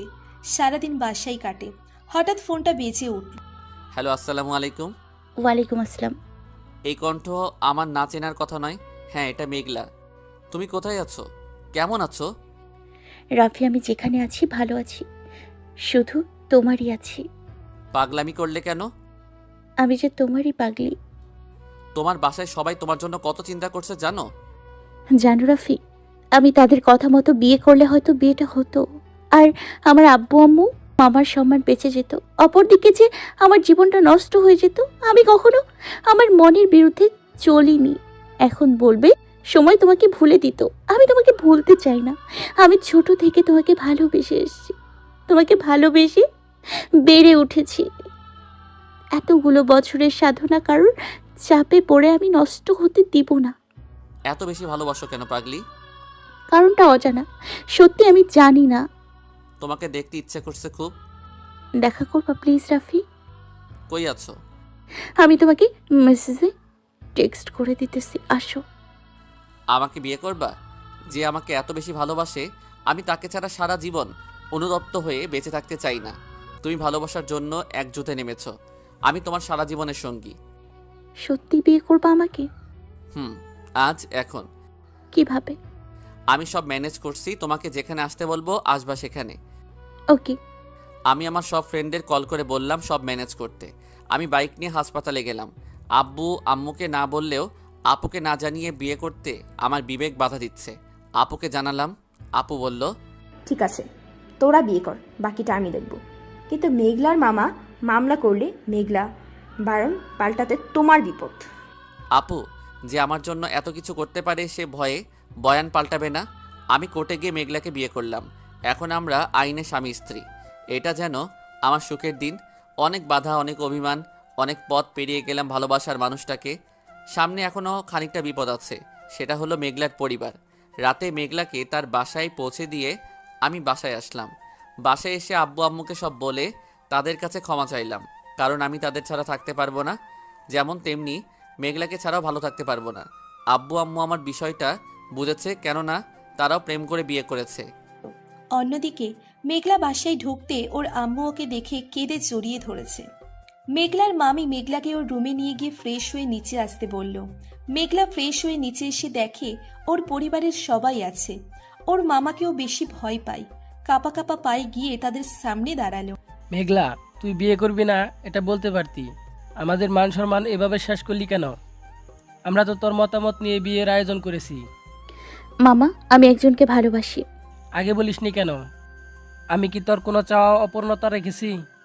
আমার মেয়ে নেই, তুই আমার মেয়ে। ওর সাথে আমার ঝগড়া হয়েছিল, তাই রাগ করে রাজি হয়ে গেছি। পরে বুঝেছি তাকে ছাড়া আমি থাকতে পারবো না। খুব দেরি হয়ে গেছে। তোমাকে বললে তুমি রাগ করবে, তাকে লোক দিয়ে মারবে সেই ভয় বলিনি। আমি বিয়ে করতে চেয়েছিলাম, কিন্তু বউ সাজার পর নিজেকে ধরে রাখতে পারিনি, তাই পালিয়ে গেছি। যা হওয়ার হয়েছে। সেই ছেলের নাম কি? রাফি। বলিস কি? ওকে ওসিয়া তো মারলো, ও যে বললো ও জানে না। মামা, সত্যি রাফি জানতো না। আমি ওকে বলেছিলাম আমাকে পালিয়ে নিয়ে যেতে। ও আমাকে বলেছে ও আমাদের সুখের জন্য দুইটা পরিবারকে কষ্ট দিতে পারবে না। মামা, ও অনেক ভালো ছেলে। তাহলে ওর আব্বু আম্মুর সাথে কথা বলে বিয়ে ঠিক করি, কি বলেন দুলাভাই? থ্যাংক ইউ মামা। মেঘলা দৌড়ে ছাদে এসে রাফিকে কল করে ছাদে আসতে বলল। রাফি ছাদে আসতেই মেঘলা রাফিকে জড়িয়ে ধরল।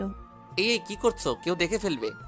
দেখলে দেখুক, আমি আমার হবু বরকে জড়িয়ে ধরেছি, তাতে কার কি? রাফি মেঘলার কপালে আলতো করে একটা চুমু দিয়ে বলে, আমার বউটাকে অনেক খুশি লাগতেছে, কি ব্যাপার, এতক্ষণে তো কাদার কথা? তুমি চাও আমি কাঁদি? একদম না মহারানী। জানো রাফি, আমার মনে হচ্ছে আমি স্বপ্ন দেখছি। সত্যি বিশ্বাস করতে পারছি না মামা আমাদের মেনে নিয়েছে। বলো, তোমার আব্বু আম্মু আর আপুর সাথে কথা বলবে মামা আর আব্বু আমাদের বিয়ে নিয়ে। আমাদের তো বিয়ে হয়েছে। আরে হাদারাম, ওরা তো জানে না আমরা বিয়ে করেছি। এত সহজে সব ঠিক হয়ে গেল কল্পনা করিনি আমি। আমার ভাগ্যে তুমিই ছিলা, তাই তোমাকে আমি পেয়েছি। গো আমার শোনাবার, অবশেষে তোমাকেই পেলাম আপন করে।